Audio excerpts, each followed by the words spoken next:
a deep dive into Egypt's notable steps in the fields of mitigation and adaptation to climate change impacts, looking at the private sector's role within the energy sector and financing opportunities that could be further untapped given the support of Egypt's international partners. Today, we will continue our dialogue on both sides of the Atlantic on how Egypt aims to lead and shape the global cooperation on the environmental policy arena, pursuing its vision of being a green and sustainable economy using targeted policies and strong spatial planning, setting an ambitious target of 50% of the country's project to be green by 2024. We will look at how Egypt is leading the region's energy transition, innovations in the area of water management, agriculture, as well as technologies and solutions that will help Egypt realize its green transformation. And now I would like to call on Mr. Kush Chosky, Senior Vice President of the Middle East and Turkey, to introduce our first panel for today. Mr. Kush, thank you.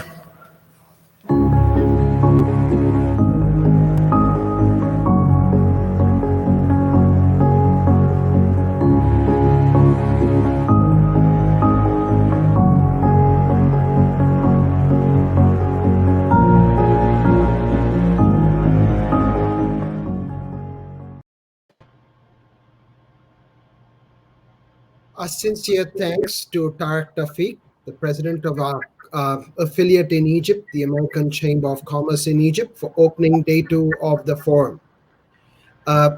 We now move on to our very first discussion, and then followed by the panel on enhancing resilience and sustainable water management.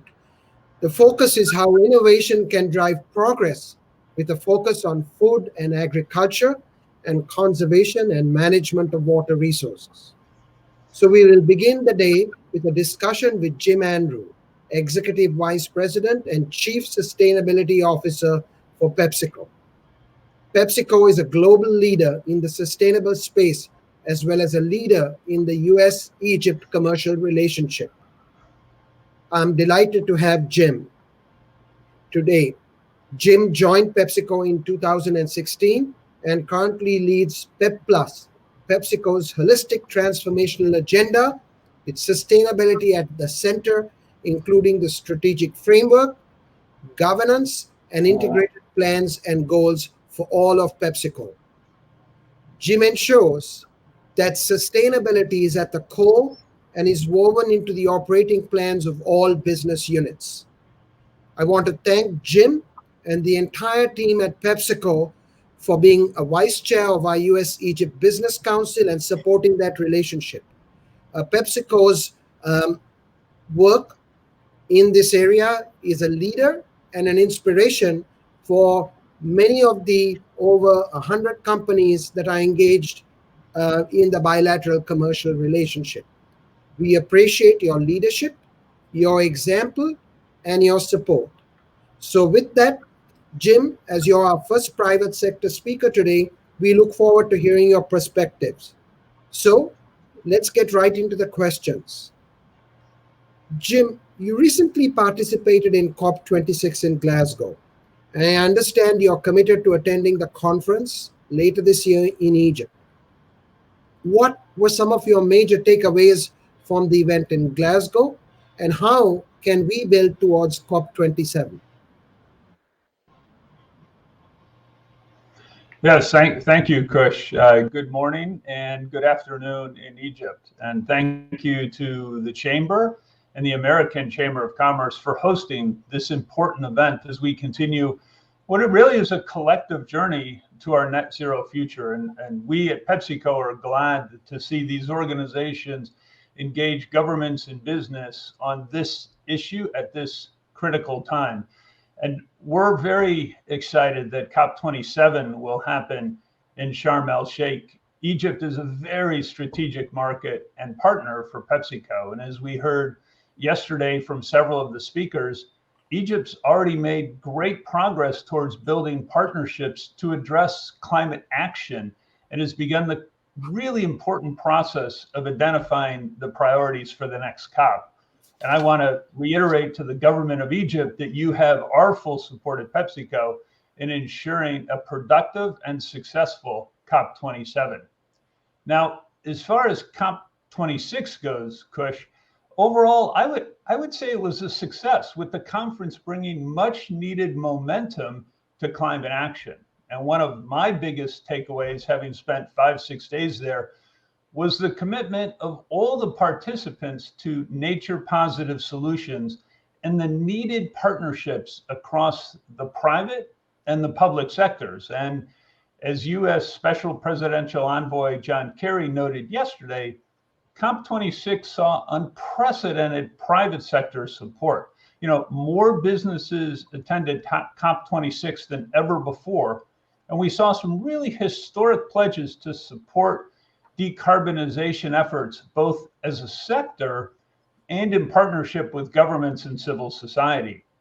You know, just to give you one example, the US and the UAE governments launched the Agricultural Innovation Mission for Climate at COP26 to unite partners across the agricultural sector to increase investment, more investment in climate smart innovation and in R&D. And you know, this initiative brought on several businesses, including PepsiCo, as knowledge partners to amplify agricultural innovation through insight sharing and collaboration. Just great partnership. And you know, we need more of these kinds of partnerships because we truly can't do this alone. You know, collaboration and partnerships are critical to meeting and exceeding our ambitions for a more resilient and sustainable food system. Thank you. And building off that, you mentioned collaboration and public-private sector partnerships.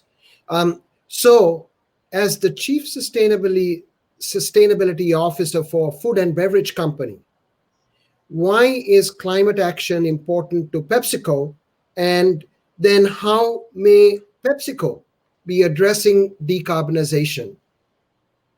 Yeah, great question. As we heard, you know, from yesterday's highly regarded speakers and panelists, climate change threatens the prosperity of people and communities around the world, and it also challenges the long-term sustainability of businesses like PepsiCo and the millions of jobs that we collectively support. You know, at PepsiCo, our business starts in the soil. A steady, sustainable supply of crops is truly central to our business. You know, most people don't know it. We source 25 major crops from across 60 countries, including potatoes and corn from more than 4,000 farmers working close to 39,000 fident, or 16,000 hectares of farmland in Egypt. And, you know, we look at it with our reach, with our resources, and with our expertise. We as a company have a unique opportunity to drive meaningful change, but importantly, meaningful change at scale. And we know, you know, for us to be a successful company 5, 10, even 20 years from now, we need to create more resilience in our business. And that means we need to change what we do and also how we do it. And that's why, as you mentioned, we recently launched PepsiCo Positive, which really is a strategic end-to-end transformation and puts sustainability squarely at the center of how we create growth and how we create value. And there's just really briefly, there's 3 key parts of that. The first is sustainable agriculture. You know, how do we sustainably source crops and ingredients in a way that restores the earth while strengthening farming communities, which is a really important part of it. The second is positive value chain. You know, how do we help build a circular and inclusive value chain, you know, with goals such as net positive water, reaching net zero by 2040, the water goal by 2030, and introducing more sustainable packaging into our value chain. And the third pillar is positive choices. How do we continue to evolve our portfolio of food and beverage products so that they're better for the planet and better for people? And, you know, it's really by changing how we source ingredients and how we make and sell our products that we as a company can help build a stronger, more sustainable future. One that's not just good for business and for our business, but it's good for all of us. And that's really what we're focused on. No, that's wonderful to hear. And if I may, you said sustainable agriculture, a circular value chain, and positive choices drive your kind of framework for approach, given that you are impacting in Egypt, in the Middle East, and globally, you have a tremendous footprint that can implement change. So, given your experience at PepsiCo, expanding upon that, what do you see as the private sector's role in solving the climate challenge? And how can businesses partner with governments to further drive the type of innovative solutions that you've referred to? Yeah, we are really happy to see governments pulling businesses into policy discussions, because I think the private sector's innovation, capital, partnerships, and scale is part of what's needed to tackle the challenge that we all face. Businesses need also to bring ideas and solutions to policymakers. And importantly, we all need to do it in a spirit of trust and constructive collaboration. At PepsiCo, we regularly engage with our industry peers, with NGOs, with other stakeholders to promote actions that'll help speed climate change action. And we have a long record of supporting climate policy. Let me just give you two quick examples. To advance our positive agriculture goals, as you said, one of our three pillars of our framework, we created the Positive Agriculture Outcomes Fund. And we asked our employees, we've got about 290,000 associates around the world, to come up with creative ideas to spread on the ground knowledge around regenerative agriculture. And, I'm proud to share that in 2022, we're going to grant nearly $2 million to support 16 innovative projects across 10 countries to advance these regenerative agricultural practices. And, one example is in South Africa, where we're going to test a new irrigation technique that'll help potato farmers that we work with to improve their yields, lower their costs, increase water efficiency, and reduce their emissions. That's a great combination of things. A second example is, right here in Egypt, where we have a reverse credit system, which is incentivizing waste collectors to collect and recycle more PET bottles with a clear tracking system and, importantly, cashless payments. And in 2021, we collected and recycled more than 348 million bottles. That's about 11,600 tons of PET. And that eliminated close to 36,000 metric tons of CO2 emissions. And we're looking at implementing this program in other countries across the region, because this system falls under a bigger campaign that we call Recycle for Tomorrow, which seeks to raise consumer awareness regarding some of these circular economy concepts. And those are just a couple of examples of where that partnership can really come together, Kush.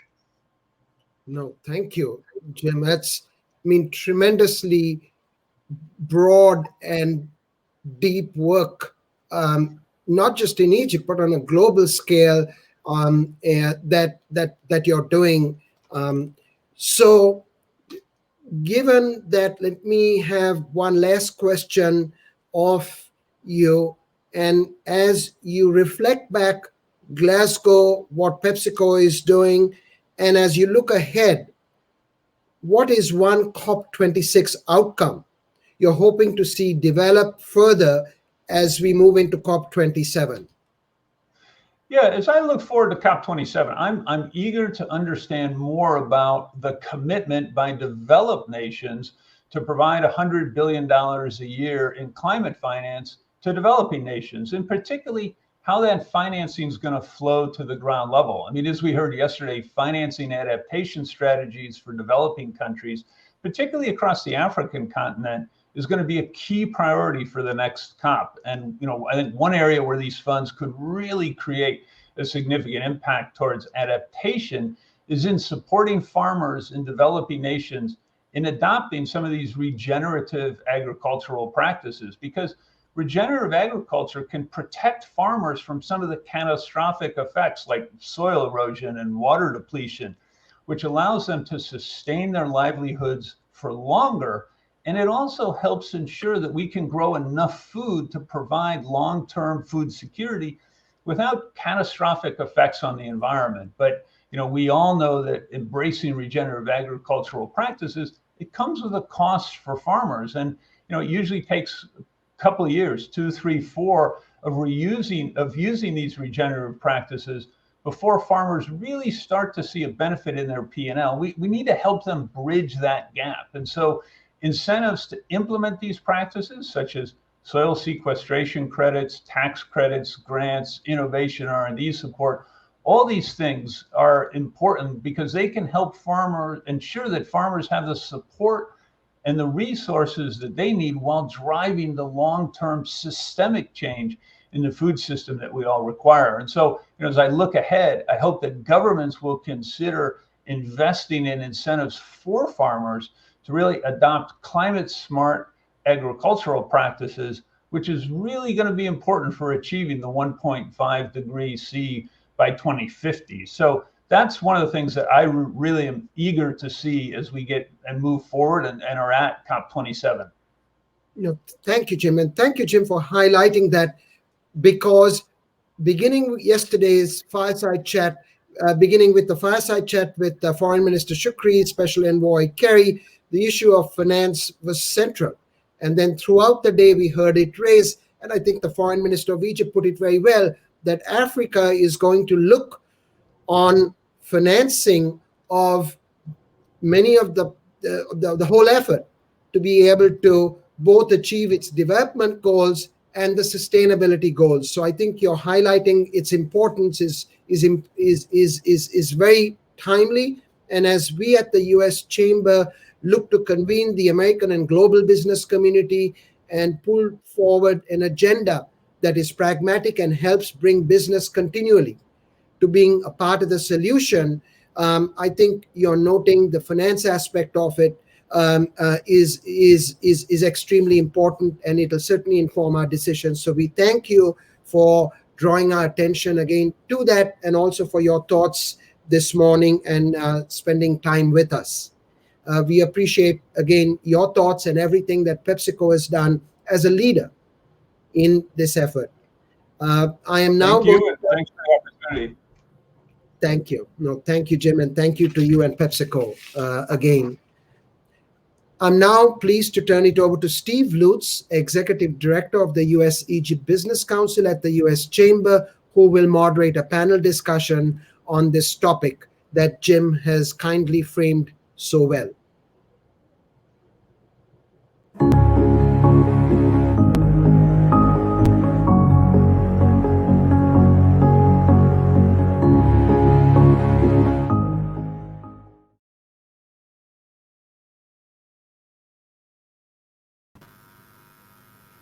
Well, thank you, Bush and Jim. Your discussion certainly is a helpful setup to our expanded panel, which is going to explore the focus on how innovation can drive progress in Egypt, on the African continent, certainly in the Middle East and beyond, for environmental sustainability with a particular focus on the conservation and management of water resources, and of course in agriculture and food supply chains.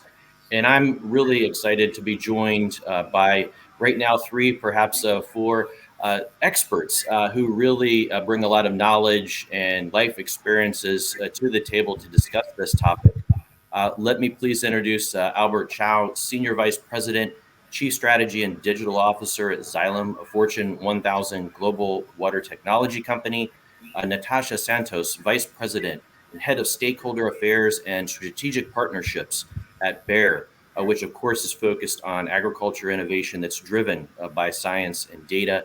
And of course, our good friend Tariq Tawfiq, President of AmCham Egypt, and for purposes of this conversation, of course, wearing one of his other hats as chairman of the Cairo Poultry Group. We're delighted to have you all with us, and we may be joined by a 4th panelist, technology allowing. But let's just dive right into this. And Al, I want to come to you first on the on water challenges.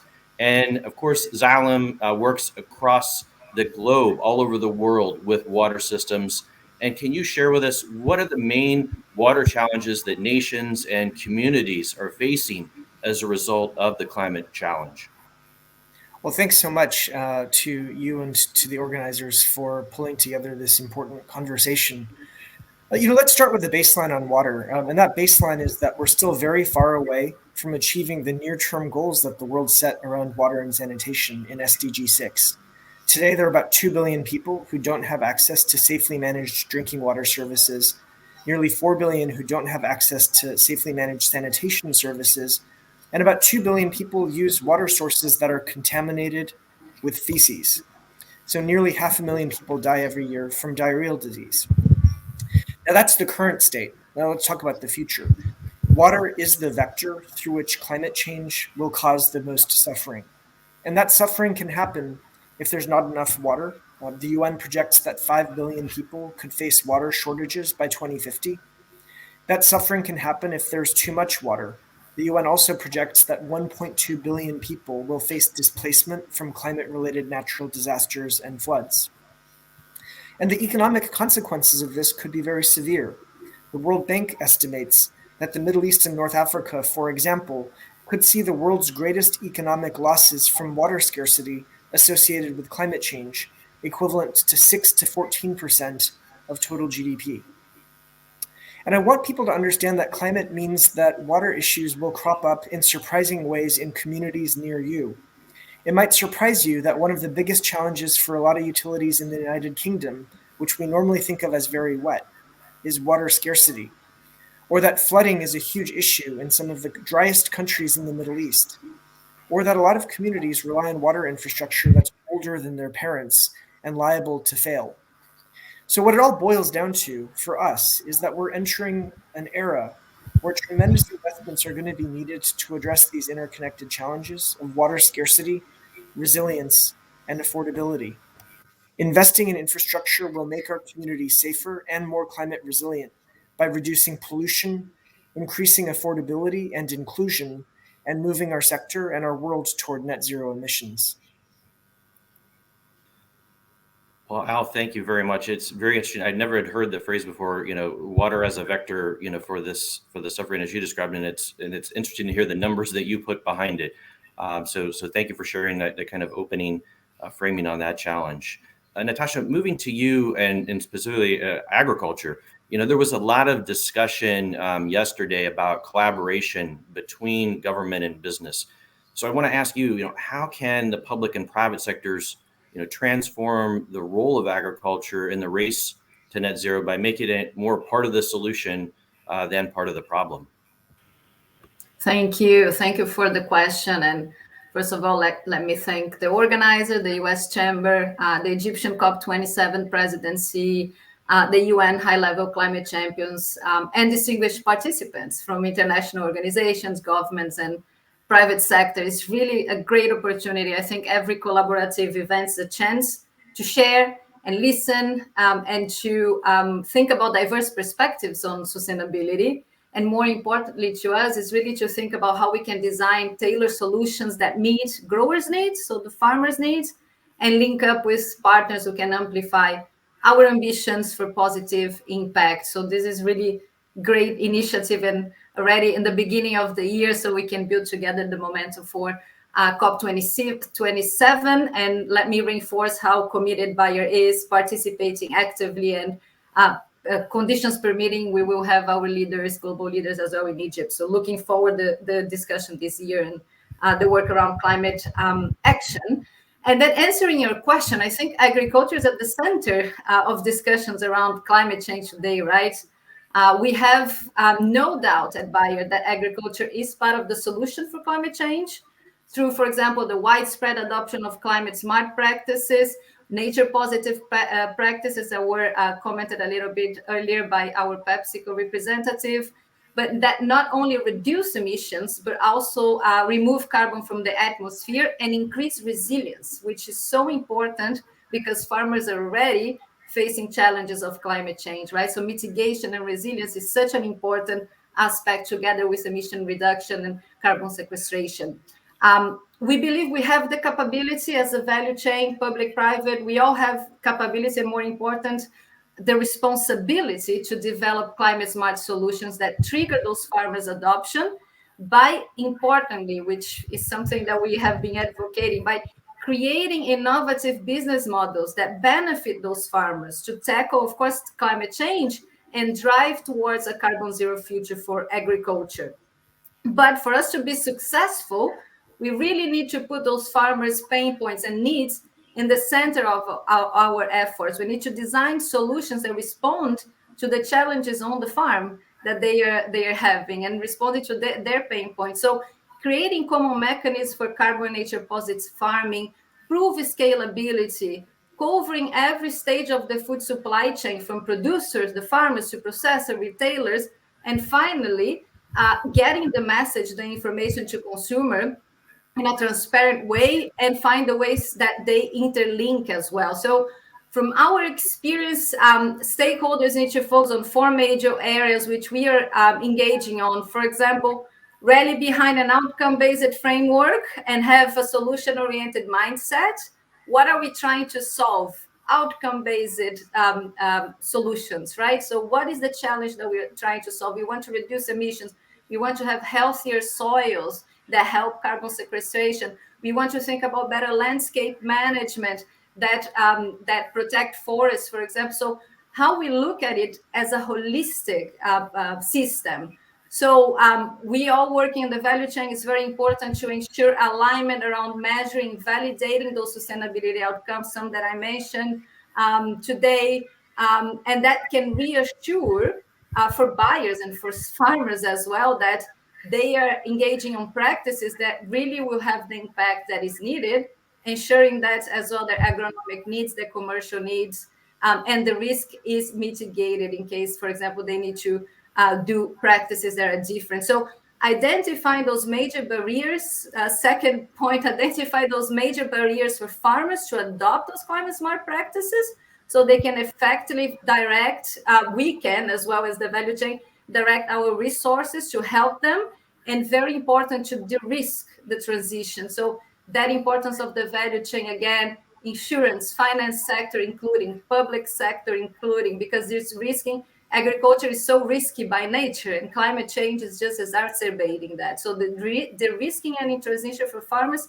is really important for the sustainable outcome here, including social and economic aspects of that outcome. So another thing that we have been discussing a lot, leveraging carbon markets and other financial mechanisms to give farmers the right incentives, together with the risking those transitions. Build consumer awareness, particularly business to consumer companies on the value chain, but governments and us as well, creating that consumer awareness and trust in the system, right? So that's so important to have transparency and be science-based. So these are the things that help other companies and industry, not us only on the input sector, more important, farmers, and we believe will be a significant catalyst for deploying the types of practices that will be needed to have this positive sustainability impact. And then, connected to the topic of our panel today, for this to be possible, we need new innovations. We need digital expansion so we can have gather that data. Think about rural broadband, for example, in order to scale up what we are trying to do and link them with the value chain, for example. Governments, of course, play a constructive role in this process, ensuring their policy environment is conducive for improving the agriculture sector productivity, sustainability, resiliency, focusing on outcomes. So I think there's a few examples of partnerships that we can mention all over the world, but is that collective action, looking at the entire value chain, looking at answering the farmers' pain points, having farmers at the center, and making sure we have a credible system, a transparent system, and communicate that to society and consumers. So that's how we can collectively make agriculture part of the solution, which we definitely believe it is. Thank you. Well, Natasha, thank you for that overview. And it's very interesting to hear how you seem to very much, put yourselves in the farmer's boots and have a farmer-centric approach as you bring stakeholders together. And Tariq, keeping with that kind of theme of of cooperation and bringing people together. Certainly as the president of AmCham Egypt, we know you're intimately involved in that intersection of the business community, working with government, but wearing your hat as an agriculture company executive, how do you see, that idea of cooperation, collaboration playing out in Egypt, in the agriculture sector, when it comes to this climate challenge? You mean cooperation between the government and the private sector? Correct. They're inseparable. Government has a big role setting policies, incentives, infrastructure, without which, the private sector, will have a sluggish operation, saying that, Egypt by default is an agrarian community. 30% of the population depend on agriculture or labor, by and large. It's more than 99% operations are run by the private sector. In terms of the production aspect.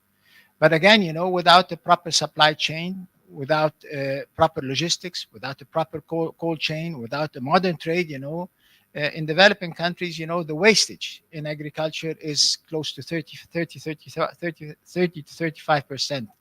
This again, this kind of wastage translates to wastage of water, wastage of resources, wastage of fertilizers, which translates into more fuel emissions. And again, so we in the developing countries, start from a very low base. And this low base, is improving the supply chain dynamics.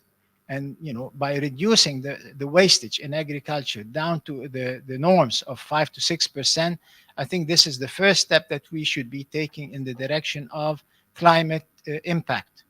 So having said that, again, we have to look at the crop mix and utilization of the land, and how can we get the highest value for every cubic meter of water that we use in agriculture throughout the whole value chain. So, in a country like Egypt, we are a net importer of grains, yet we are a net exporter of horticulture. This formula has to sink in the mind of the policymakers, because by which we would avoid, growing crops that are not sustainable, or growing crops that would not be economically viable for the country. We have an existential threat when it comes to water. We've reached the water poverty when it comes to per capita water ration for Egyptians, less than 600 cubic meters per individual. We have a threat in the Renaissance Dam in Ethiopia that is threatening our main supply of water, which is close to 98% of our water usage in the country. And we have a population growth that is growing by 2%, 2 million individuals every year. When you add up this formula, water comes into perspective as the major threat, or the major area where we should be tackling, both from the government and the private sector sides. And so, in this respect, I'm saying they are inseparable. And I have to admit, that the government action over the last 5 or 6 years have been going on a fast track when it comes to water rationalization, having projects like water desalination, lining up of canals, that would reduce the seepage into the soil, wastewater recycling, irrigation water recycling to be used again into agriculture, expansion of the footprint of agriculture. We have close to 3.5 million acres that are being developed right now to add to the landscape of agriculture. Bear in mind, that we live only on about 6% of our land. Adding, another 3.5 to 4 million acres, to the 8 million that we have, it means about 50% increase on our arable land. How to use it? Who's availing it? It's again governmental policies, availing the land for producers, for private sector to farm. How to access the land, how to build roads and bridges, supply power, how to access all these infrastructure projects that will facilitate the job for investors in these areas. So again, I have to say, we have a showcase that I have to say that has been remarkable, that there has been quite some years of neglect when it comes to the infrastructure of the whole country and large. even roads, access to roads, that adds to a better fuel efficiency usage, better ports, all these products, all these projects, they're inseparable, to the livelihood and the benefic and the well-being of an agricultural investor. So, if this answers your question, Steve, I think they are not mutually exclusive. They go back to back online, and I don't think you can separate either of both. Well, Tarek, thank you for all of those points, and it was very interesting to hear earlier in your comments about the challenge that Egypt and other countries faced with respect to post-harvest loss. That's a very important point because, boy, that just really skews the productivity and the efficiency, and it really gets to the heart of all of the inputs that go in. So very, very important, several important points, but that one struck me as very interesting. Shifting gears, I want to get to Al and Natasha. I want to come to you on the idea of mitigating climate change in agriculture and water, respectively. So reversing order a little bit, Natasha, coming to you first. How can we work together, to scale climate smart and nature positive agriculture and soil carbon sequestration that ultimately benefits the lives of farmers? Thank you. Well, let me share a bit about how the core elements when we design a partnership. I think we have a common understanding that no one company or sector can have all the answers. We need collaboration, ecosystem partnerships to really tackle the challenges in sustainable agriculture and the big challenge that we have as human beings. When we are designing partnership at Bayer, there are a few, I'll say 3 main elements that we look at getting outcomes and getting tackle on those collective partnership. The first one is building and maintaining healthy soils. And healthy soils here, looking at, of course, healthy soils can act as climate mitigation solution while also improving the resilience of farmland. So that longer term aspect as well to changing climate and water cycle. So it really helps with resilience. Improving soil health allows for greater carbon sequestration. That is so important. Excuse me. That is so important to greater carbon sequestration. Oh, very dry here in Germany. Improving soil health allows for that great carbon sequestration and higher yields in crops while reducing inputs and other natural resources. So it's producing more with less. Ensuring livelihoods of farmers is a second aspect that is really important on our partnership when we design a partnership or the projects that we engage on sustainable agriculture. Ensuring the livelihoods of farmers are maintained or improved. So looking at the social economic aspects of the project. So they're able to meet the food, fiber, and fuel needs of a growing population. So reducing the risk, the agronomic risk. And then fostering biodiversity through crop rotations, establishment of pollinator habitats on unproductive lands, minimizing the need to put new land into production by maximizing production value of land under that production. So here the aspects of sustainable intensification, which innovation is very important, but landscape management is very important, producing more with less again. So bottom line, investments in innovation and technology that enable the production of an adequate food supply using less resources that can directly reduce greenhouse gas emissions from agriculture, while at the same time create the opportunity to restore critical ecosystem. And that's the ecosystem aspect, and that's the nature positive that is so much talk about, or the regenerative agriculture discussion is how to reduce emissions, maintain livelihoods, and make sure that the land management and the restoration of critical ecosystem is part of that approach. So harnessing that combined expertise, relationship, resources of public and private sectors on a global scale can give farmers, again, focusing on farmers, the greatest possible support in growing their business farms into profitable, climate-smart farming systems. So a concrete example that I wanted to share with you today is a big project that we have in this case is in Latin America, the Living Soils for the Americas. This initiative is dedicated to addressing soil degradation by working with key stakeholders, so governments, universities, private sector, value chain partners. And this initiative focuses on promoting conservation agriculture in the region. So what we want with this project as partners, as collective partner, public and private sector, is really to look and discover where we can adopt better technology. So design technology and tailor solutions that fits the needs of the farmer, right? So address some pain points. That's how we are effective. So how we can adopt better technology, how can we measure the restoration rate, how we can determine soil carbon impacts on productivity, sustainability, resilience to extreme climate events, how much energy we can save, how we can reduce the environmental footprint, reducing inputs used, for example, how we can develop public and private sector, those measures to protect the soil. And it's such an interesting project because of the broad aspects of these multiple partners, value chain, input provider, universities, and governments. Now we have already scaled to 5 different countries in Latin America, and we really hope to have achieved significant evaluations and impacts in the next 3 years.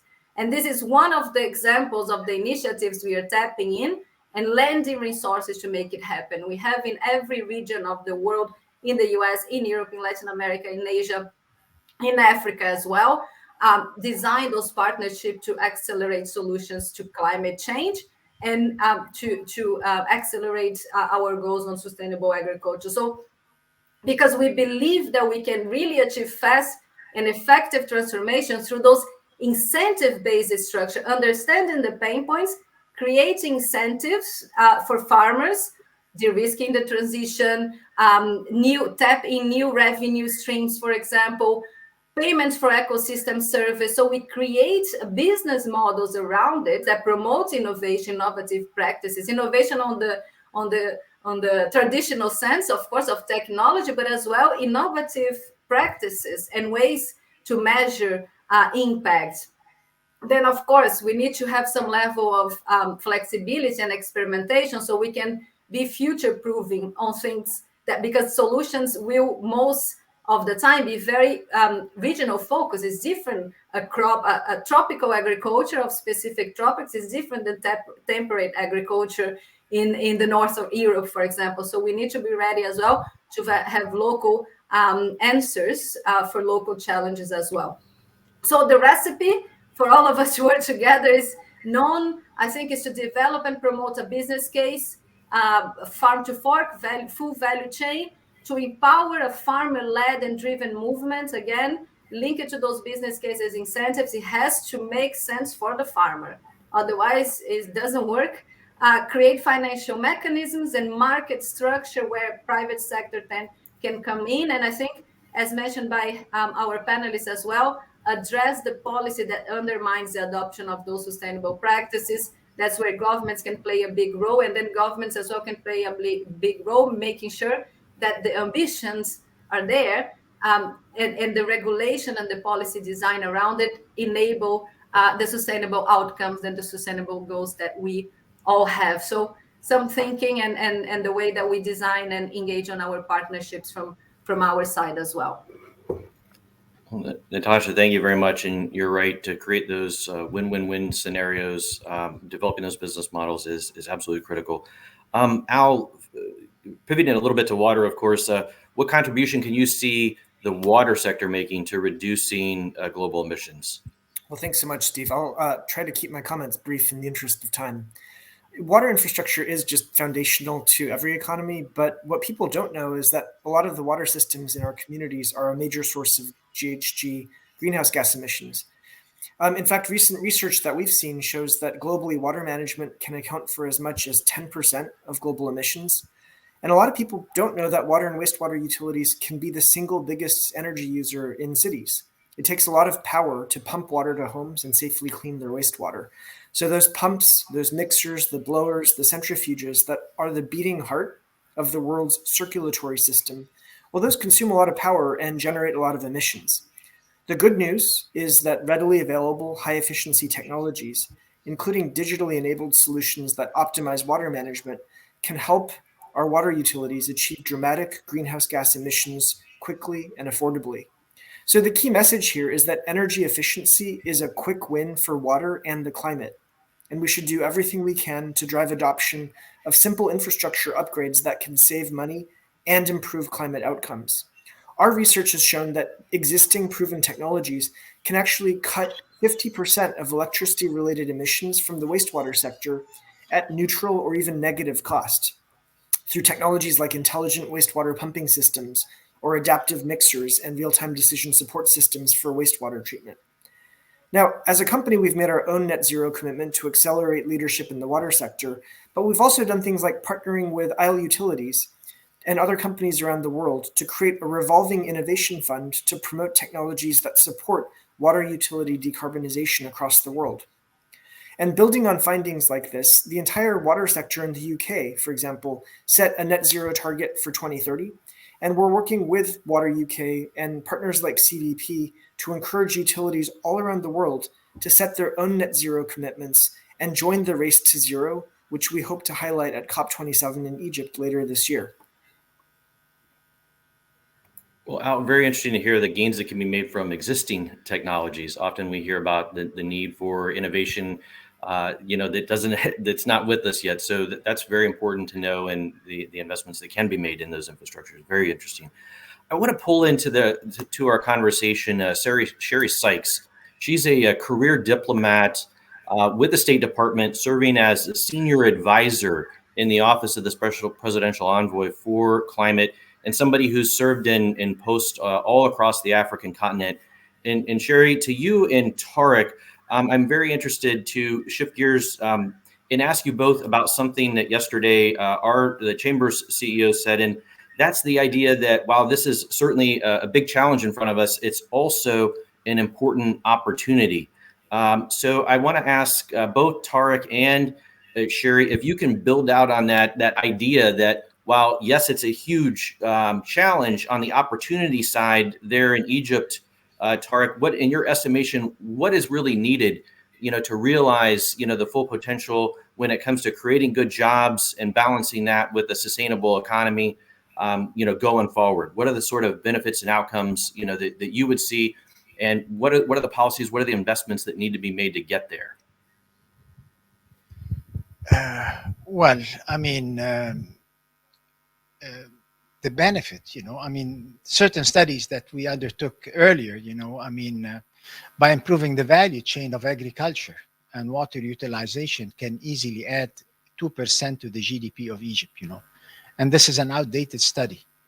I would imagine that it would even be more as we speak right now, When it comes to investments, again, one of the one other issue I'd like to mention, because I failed to mention earlier, is governmental policies. When we talk about the removal of subsidies, it created a whole new venue for opportunities for investments in Egypt, which has been more or less dampening having no incentive for agricultural investments earlier on. That has been very much detrimental. One other issue I'd like to also mention, is that there is a technology right now when it comes to data mining, artificial intelligence, by assessing, the needs of every country, nutritional needs, crop needs, versus what's happening worldwide in productivity of countries with certain crops, with the climatical changes. This kind of calculations would, to a great extent, mitigate oversupply or scarcities or undersupply of crops. It's already been implemented in sub-Saharan Africa, on a country-by-country basis. But I would imagine, with the advance of technology in this respect, if we do it on more of a global setup, a great amount of wastage can be avoided, a great amount of fluctuation of prices would be eliminated, notably to these kind of commodities, and to a great extent, help satisfy the nutritional needs of every country. Such a project, knowing that already the know-how exists, if implemented on the global scene, I think would have an incredible impact on the climate change and the utilization of resources and the well-being of farmers and individuals worldwide. But I mean, to answer your question, Egypt, there is a huge set of investments. I mean, if we say that over the last 5 or 6 years, more than 5 trillion Egyptian pounds were spent on infrastructure, this is directly related to infrastructure, directly related to climate change and fuel emissions and utilization of resources, even though it has been spent on infrastructure, which is the first step that should be undertaken. But now it sets the stage for more investments to build up on this kind of setup that we have. We in a country, developed country like Egypt, we have two agricultural communities, one that is more or less primitive, old-fashioned, and one that is fast-track and very modern. And this is where we need, the know-how and the technology transfer from a country like the United States, where we have economies of scales, where we have desert farming, where we employ the highest technology in this respect. This is where the cooperation would come, and I would imagine that there is a huge opportunity for investments and supply of technology and equipment from both sides in this area. Let alone that if we keep in mind that Egypt is a net supplier of agricultural products to the region, being probably one of the only agrarian communities in the Middle East, I think it sets an opportunity of investments both on the supply side and the production side at large. So I mean, it's very difficult to quantify, Steve, but the potential is huge. We're still at the inception, and if we look carefully at this kind of potential, let alone the growth and the demand side from the local market, is a huge opportunity. Bear in mind that in the region, the countries surrounding us, more or less in the Gulf, they are importing more than 90% of their food products, and they will still import it. And this creates a huge opportunity for investments, both on the processing side, the agricultural side, and the utilization of the resources that exist in our countries. I hope it answers your question. No, Tarek, very, very insightful, and it's obviously one of the purposes of the day is to hear the Egypt perspective and to have a real world understanding of what's going on there in agriculture. We know is so important to Egypt's society and certainly economy. So it's really helpful to hear those perspectives. I want to go into, and we're pushing up on our conclusion here, so we'll look at this as the speed round. And I see we're delighted to be joined. Sherry Sykes, we're delighted to have you with us for the conversation. And I do want to get to you with a question here. And as I mentioned earlier, Sherry is a career diplomat at State, and she is a senior advisor in the Office of the Special Presidential Envoy for Climate. And Sherry, one of the things we talked about was that cooperation between government and the business community, but also the opportunity as alongside the challenge. So we know that climate change is one of the biggest challenges we are facing, but it's also an opportunity to create jobs and a sustainable economy. And we'd love it if you could share your perspective on this, knowing that you've served in posts all across the African continent. So Sherry, I throw it to you.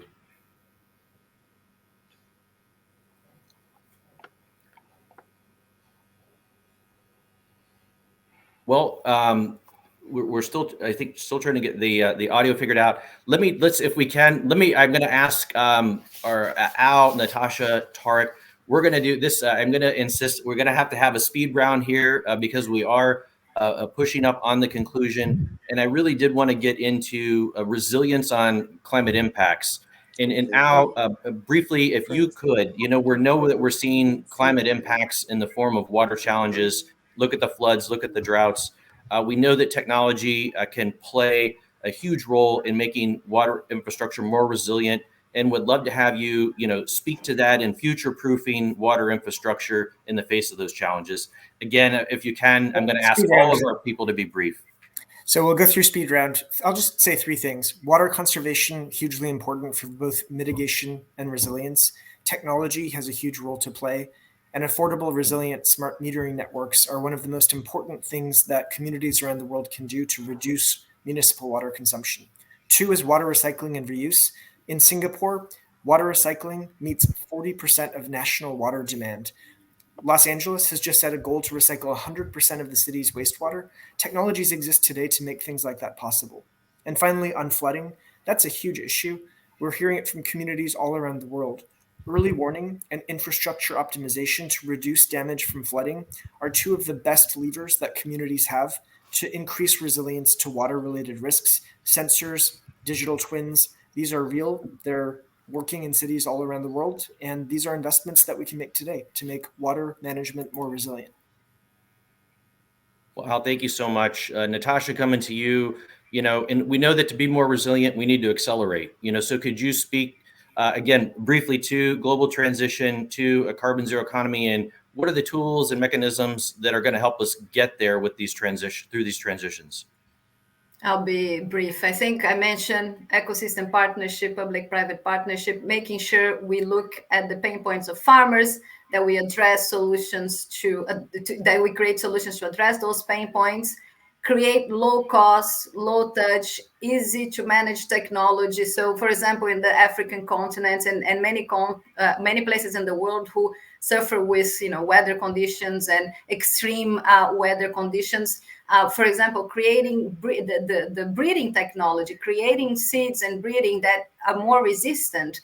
We are working on a smart corn system focused in the US that could be utilized in many places in the world. Our partnerships in Africa really look at creating better breedings as well and better seeds in the face of climate change. As an example, ensuring that we can escalate digital tools, because let's not take for granted when farmers have more information, when they can predict better weather conditions, they can really utilize and make decisions to utilize better inputs and water management. So reducing, being very brief, I think making sure we have tailored solutions for local challenges, for farmers' pain points. And very important, let's not forget the power of finance, the power of incentive mechanisms. And let's not forget that we need to make sure we invest, particularly on low and middle income countries, that those investments gets to farmers there and to governments there. So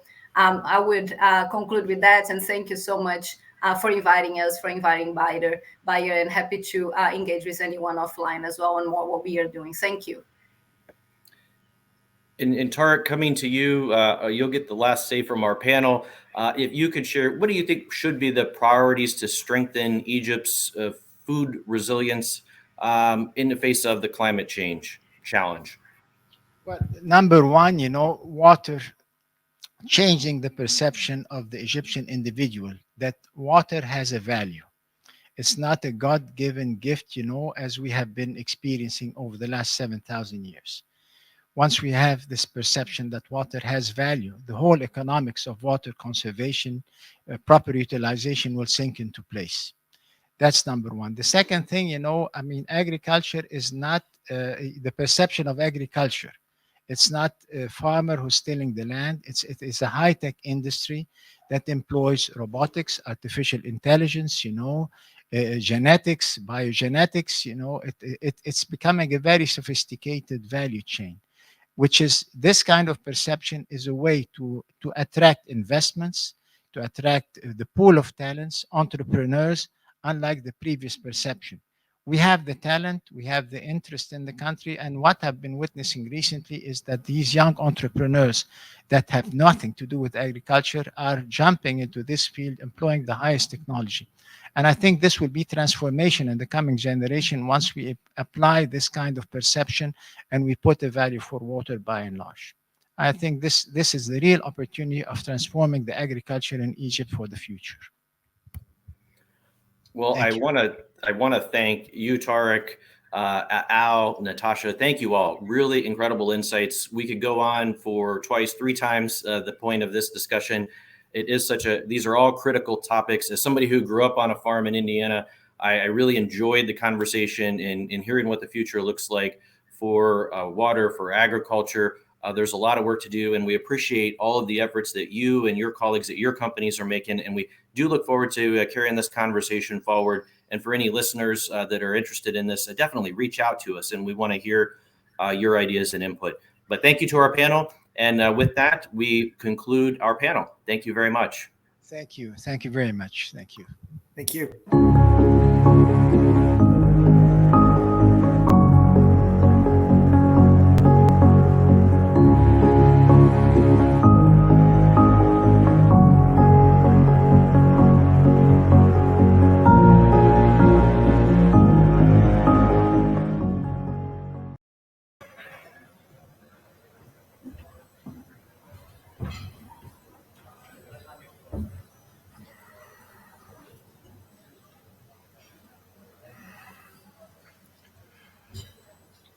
Good morning, good afternoon, everyone.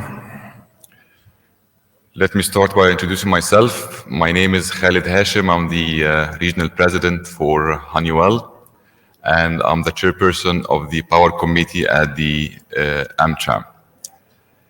I would like first to start by thanking the U.S. Chamber of Commerce, AmCham, and the Egypt U.S. Business Council for actually hosting and organizing such a key event and a forum in a very critical time while Egypt is getting ready to host the COP27, and also where we all need collectively to take actions together regarding the sustainability of the whole world.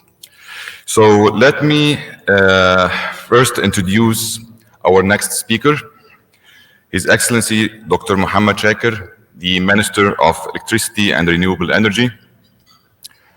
Dr. Mohammed Shaker was appointed as Minister of Electricity and Renewable Energy in March 2014. Prior to that, Minister Shaker served as the chairman of the Shaker Group, a consultancy and an engineering firm specialized in electricity projects across the region. Minister Shaker has an extensive consultancy experience dated back to 1982 and is considered an expert in the electricity field throughout the Middle East. He has worked with several international offices as consulting engineer in more than 1,500 projects locally and internationally.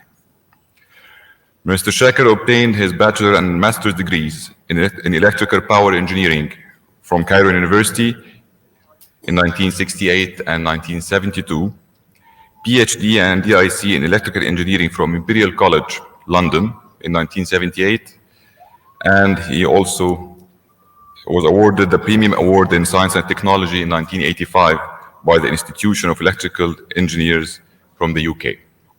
So without further ado, Dr. Shaker, the floor is all yours. Good afternoon. Thank you very much for this introduction. I would like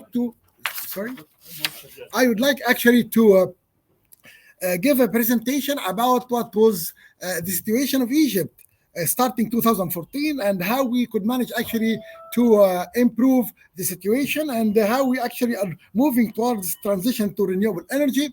And if you allow me, I will give this in a presentation in the form of slides. First slide, please. First slide.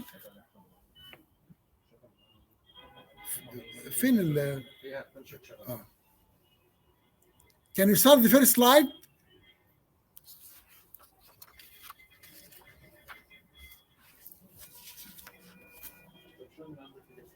Sorry.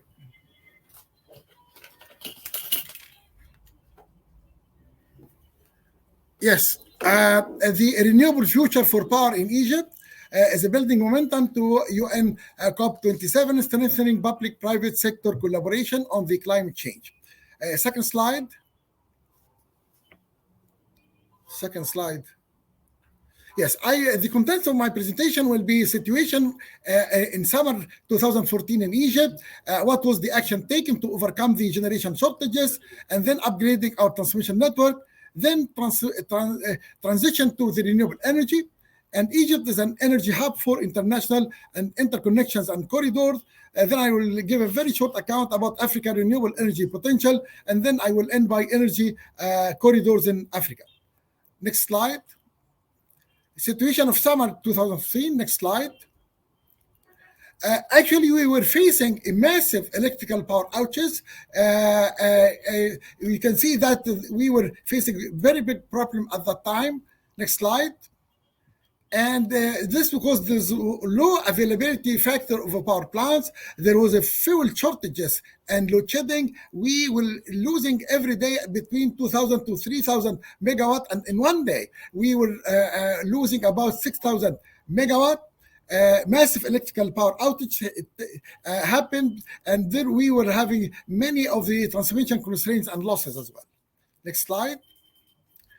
Action taken to overcome this. The next slide.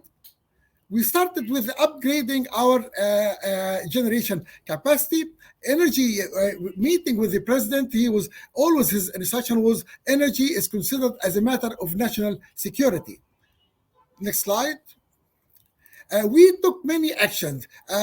First, we started with very fast track plan by which we could manage actually to add to the network about 3,636 megawatt in 8.5 months time. This is a world record actually to include or to add to the network all this amount of capacity just in 8.5 months time. We had actually some problems with the power plants under construction. They were taking longer time than it should be. So we accelerated completing this. And by this, we could add as well to the network over 4,250 megawatt. Then we actually contacted Siemens to build a very large mega project, three projects. Each one is 4,800 megawatt with about 14,400 megawatt. And this was already installed completely in 2.5 years' time. In the same time, we worked on the energy efficiency, and by which actually we were changing some of the simple cycle to combined cycle network power generation, which added another capacity of about 1,840 megawatt. Next slide. This actually summarizes what has been done. So during a short time, what has been added to the network is almost 30 gigawatt, which is approximately perhaps is 14 or 15 times the capacity of the high dam. This explains actually that by the end of 2021, we were getting rid completely from the power shortages. Next slide. This slide shows you that actually until June 2015, we were suffering from this power shortages. But starting from June 2015 up till now, we always have a surplus of power. We have over capacity in order to cater for any requirement of power demand required. Next slide.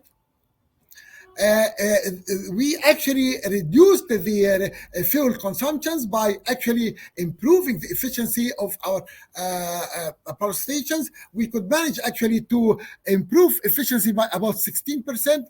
In the same time, we reduced the CO2 emissions by almost 26.2%.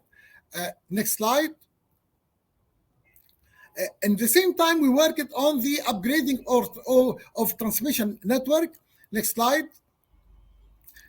We studied this very carefully. We have many shortages of the transmission lines. We worked very hard on that. Next slide. And we improved the transmission line. We built substations. We added some control centers. And by which, next slide.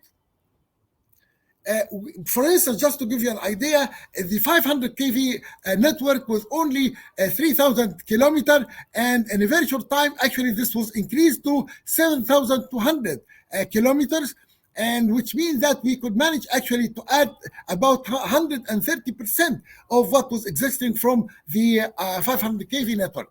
I wanted to say actually that we strengthen our backbone because in order to improve the situation, we have to do a lot of activities in many, as I said, starting with the generation and now with the transmission. Next slide.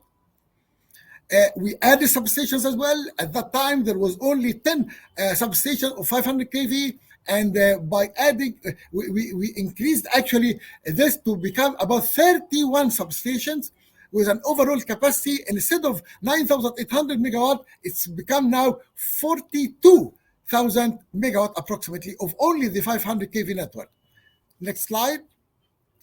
The same applies to control centers. We added some control centers. We start building this as well. Next slide. And currently we are building a very big, very sophisticated control center. Hopefully it will be in operation by the end of 2022, yes. A transition to renewable energy. Next slide.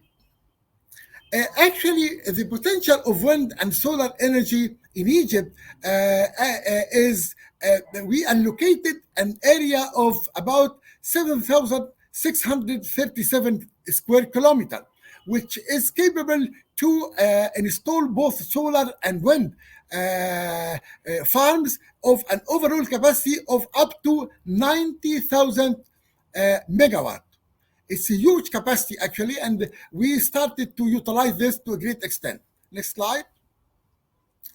We started actually what we call integrated sustainable energy strategy up till 2035, by which we will be reaching about 42% of renewable energy from the total installed capacities, and we will improve the energy efficiency by about 18%. This is our target up till 2035.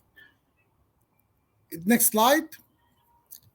The energy mix by 2035 will be about approximately 21% PVs, wind about 14%, CSPs about 5.5%, and we have hydro. We reach it by the maximum of the hydro now, approximately about 2%, and the conventional will be about in the order of 57, which means that actually we are really moving to increase the dependence on the renewables. And I'm mentioning here in this slide that hopefully by the 2035 it will be reaching about 42.7 or 43% of the generating capacity. Next slide. In our energy mix, we were actually allowing to use this when we start 2014 and 15. We were allowing to use coal-fired power station, but we now completely eliminated using this, and we are not going to use any of coal-fired power plants. And this has been already replaced by the renewables. Next slide.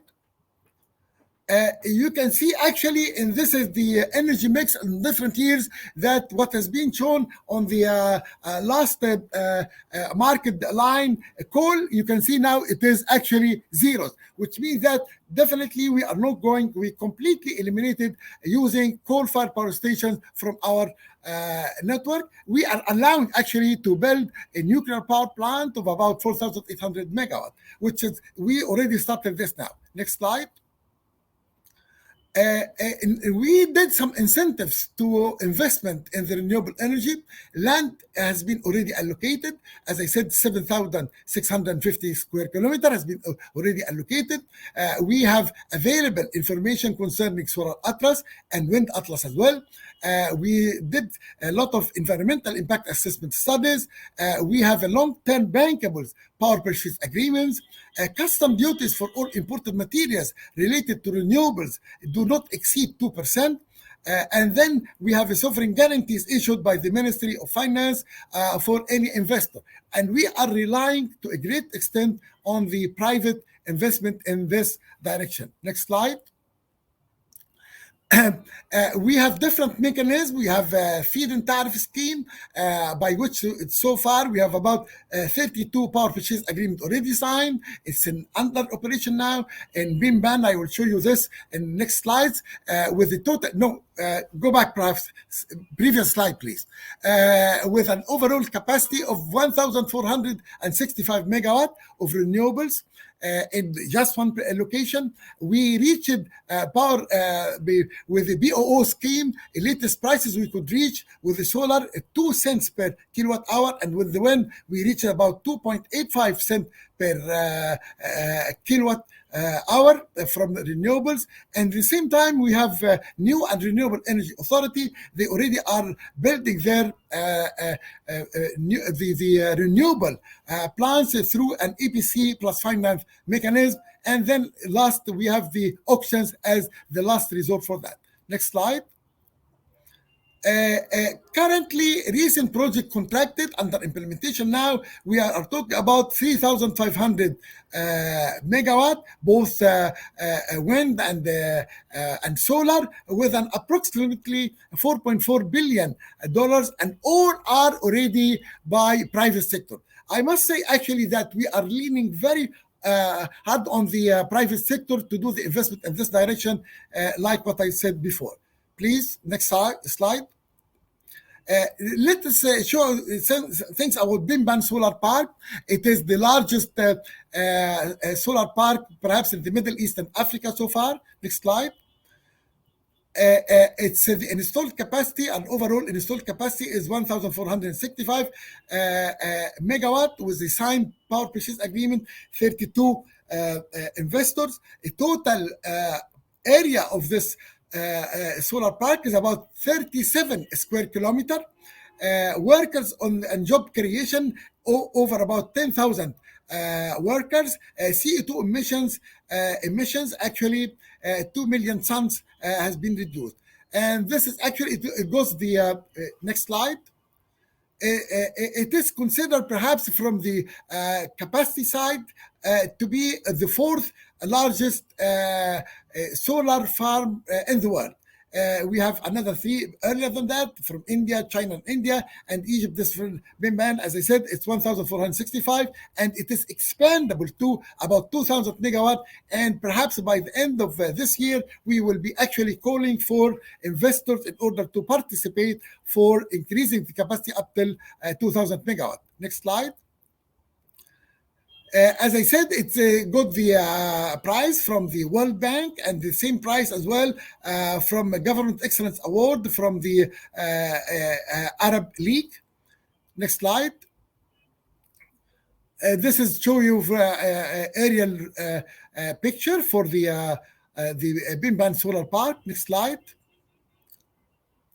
The main lenders in this one was an EBRD and the IFC, and as I said, we have about 32 private investors in this direction.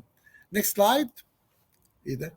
عايزين This will be wrapping soon. تخلص. Wrapping soon. Okay. There is still some in the slides, but I just wanted to give you an overall picture about what we've been done in the next slide. Next slide, please. With the hydropower, I'll just go through this very quickly. Hydropower, next slide. We have about 2,832 megawatt of already installed capacities. Next slide. Next slide. I will be ending by this one actually. By the end of 2023, the installed capacity of renewables will hopefully be in the order of about 10 gigawatt. There is some other things in the presentation. I will leave it. It can be shared with others, but I'm going to stop now in order to give a chance for others to participate in this seminar. Thank you.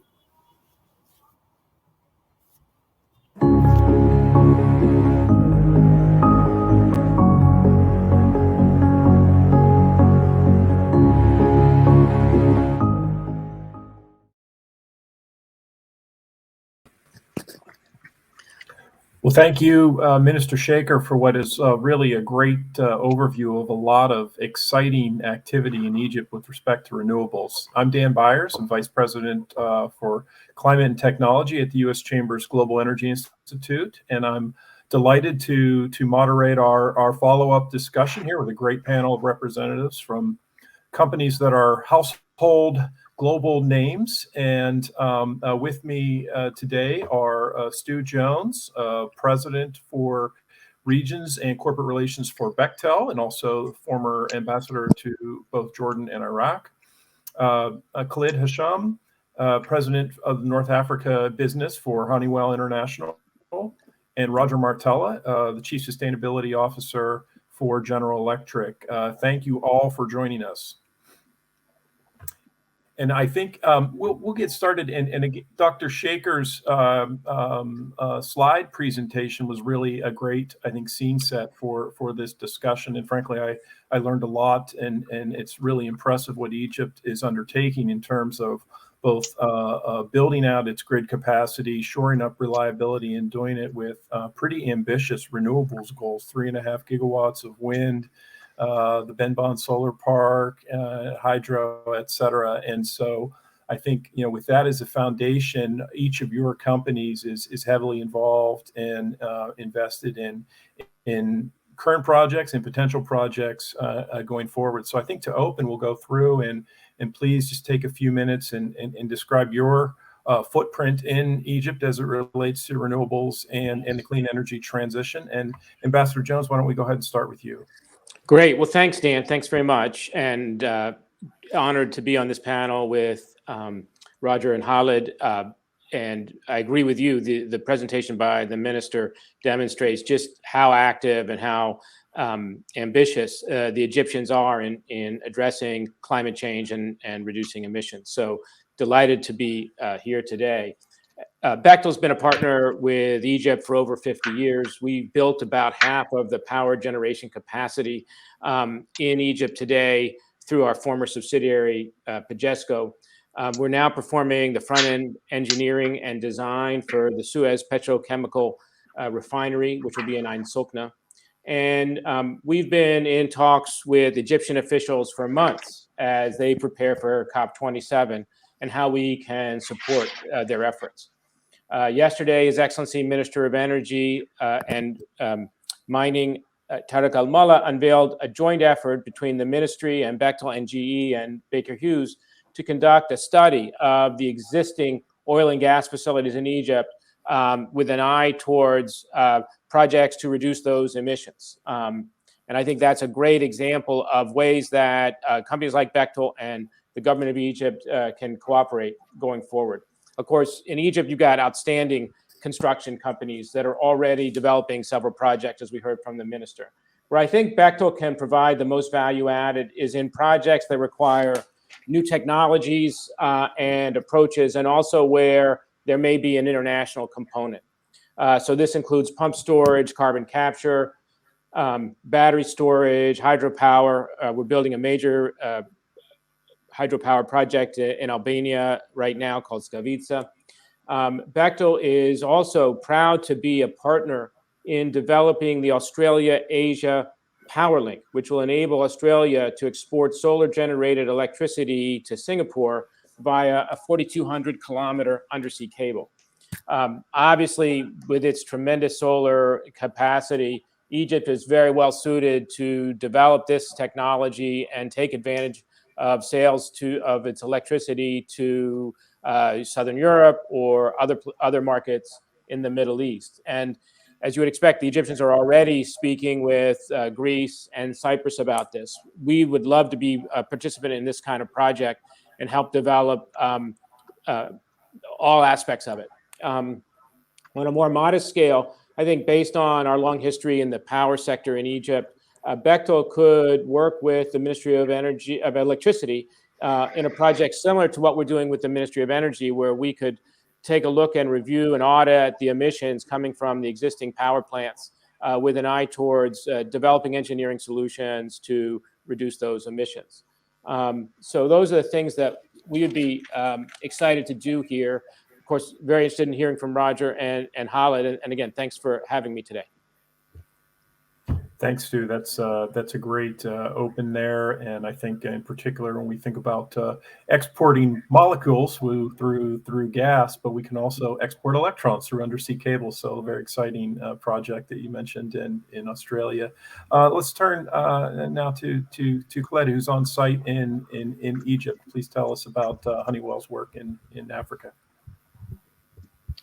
Well, thank you, Dan, and I'm glad to be with you and with Stu and everyone today. Actually, Egypt for Honeywell is a very proud and very good success story. So we've been in the country for over 60 years. However, within the last, I would say, 4 to 5 years, we've been in a complete transformational journey from Egypt being just a small market to one of the biggest markets, actually the biggest growth for Honeywell globally, and then to now where we are today, which is a regional operations hub for the region. So, and by regional operations, I mean today we actually have localized our engineering center in Egypt to serve the wider region out of Cairo. We have localized the production of some of our Honeywell products and solutions in Egypt. We now have our global smart city center of excellence based in Cairo, Egypt. We have joint facilities for maintenance, repairs, and production with the Egyptian military and aerospace and other programs. So Egypt has moved within the last 5 years, capitalizing on the economic reforms and the huge and the boom in the economic development of the country. For us, and we take pride in being a technology partner for Egypt in this development energy, be it in the oil and gas, in the urbanization and smart cities, in power, and in a lot of other sectors as well. So when it comes to sustainability, we actually we have a very wide and rich portfolio at Honeywell, and similar to Stu and Bechtel, we have been in talks the last few weeks with the Egyptian Prime Minister and Minister Mullah as well, to implement some of our sustainability programs in Egypt. We think it's a great opportunity. We see the push, and we see the momentum that now in the country, of course, triggered by the COP27 and by the country will to invest in the sustainability programs. So again, we are now focused on things like blue hydrogen, carbon capture. We already now in the process of identifying projects with the government to start the implementation as soon as possible. We're also in discussions for the what we call the renewable fuels, which is based on our proprietary technology. And as you know, actually United Airlines flew the first flight in last year using 100% sustainable aviation fuel based on Honeywell renewable fuel technology, and we're trying to implement something similar now in Egypt. Another initiative that we're working on also with the government is what we call the plastic circularity. So, and this is where we actually do plastic recycling, but for the parts that cannot be recycled through mechanical methods. So this is a very important initiative as well for sustainability in Egypt. Another part that's very tied to what Dr. Shekhar was talking about on the renewables is the storage batteries. This is one of the key technologies of Honeywell, and actually where we're really focused is how to make all this economic. So everyone is talking sustainability. We know it's a mandate. We know that we all have to do it, but always the challenge is in most of the cases it's not economic. And this is our mission, and this is where we take it, and we hold ourselves accountable at Honeywell that we present these technologies, but we also make them economic so that they can make sense and they're actually implemented on the ground. The other field is sustainable smart cities. So we're currently executing the first smart city in Middle East and Africa in Egypt, which is the new administrative capital of Egypt, which is totally based on green energy and energy optimization across the whole cities.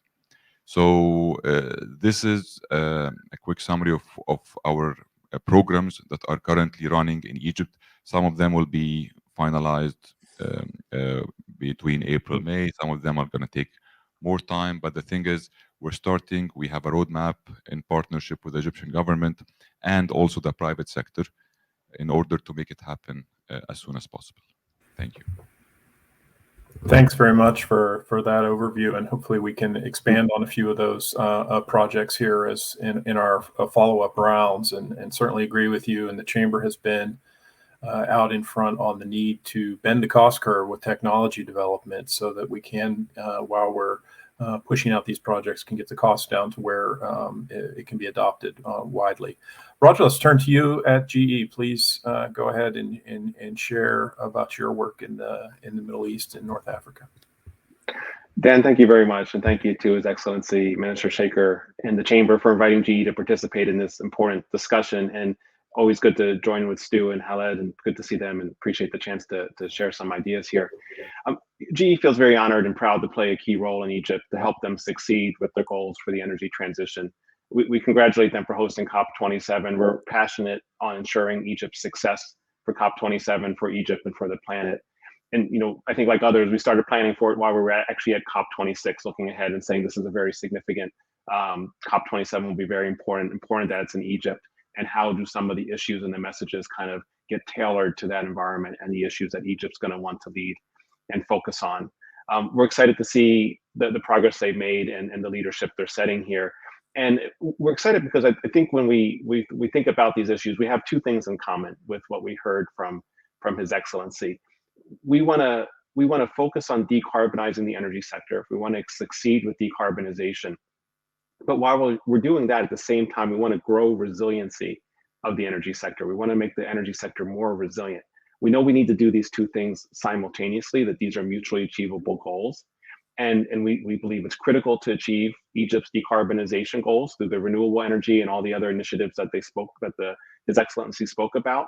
But we also know that resiliency is just as important. We're passionate about making sure that as we're decarbonizing, we're making electricity reliable, sustainable, and affordable at the same time. We want to lift up the quality of life for all people in Egypt, all people globally, while we're achieving these goals. And I know that's something that Egypt feels strong about. So our presence in Egypt is very consistent with these dual goals of both decarbonizing the energy sector and building resiliency, affordable, reliable, sustainable electricity for everyone at the same time. As we heard from His Excellency, Egypt enjoys an abundance of renewable energy resources with high deployment potential, including hydropower, wind, solar, and biomass. GE's goal, as we approach these goals of decarbonization and resiliency, is to grow renewables as quickly as feasible. We always start there. That's where we begin with the opportunities to grow renewables. GE has a significant presence in the wind business with both leading onshore and offshore products. But it's more than just adding more renewable generation if we're going to succeed. As I said, we want to make the grid more resilient. The grid is under increasing demands from the variability of renewable energy, from more severe weather events, from more demand from electrification, from cybersecurity. And so with respect to renewable energy, we provide more than just the generation. We provide the technology, the substations that support Egypt's growing wind and solar generating capacity. So, for example, we've built and connected the Badr substation to the national grid. This is a gas-insulated substation that dispatches 1.5 gigawatts of electricity, plays a strategic role in the Egypt-Saudi Arabia interconnection, linking the national grids of both countries and helping to deliver electricity to over 1 million homes. So as we're building renewable energy, we're building the grid at the same time, and making sure it's integrated from the variability of renewables and increased weather events and things like that. So we love to focus on these really hard parts. How do you make all of this work together? How do you bring on more renewable? How do you ensure resiliency? And that's where GE's technology has really played a significant role in Egypt, kind of the hard stuff of making this all work together. We also think having this reliable grid, as you grow renewables, you want to always create more opportunities for renewables to succeed. And that involves a very strong baseload of conventional power, both gas energy and nuclear energy. GE supports 35% of Egypt's installed gas turbine fleet. It's an enormous investment that helps to provide reliable power across the country. And on nuclear power, we're also providing key technology for Egypt's 4.8 gigawatt nuclear plant, the first in North Africa. We've commenced the manufacturing of blades for the steam turbines for the nuclear plant, and the El Daba plant is expected to deliver enough CO2-free power for more than 4 million homes.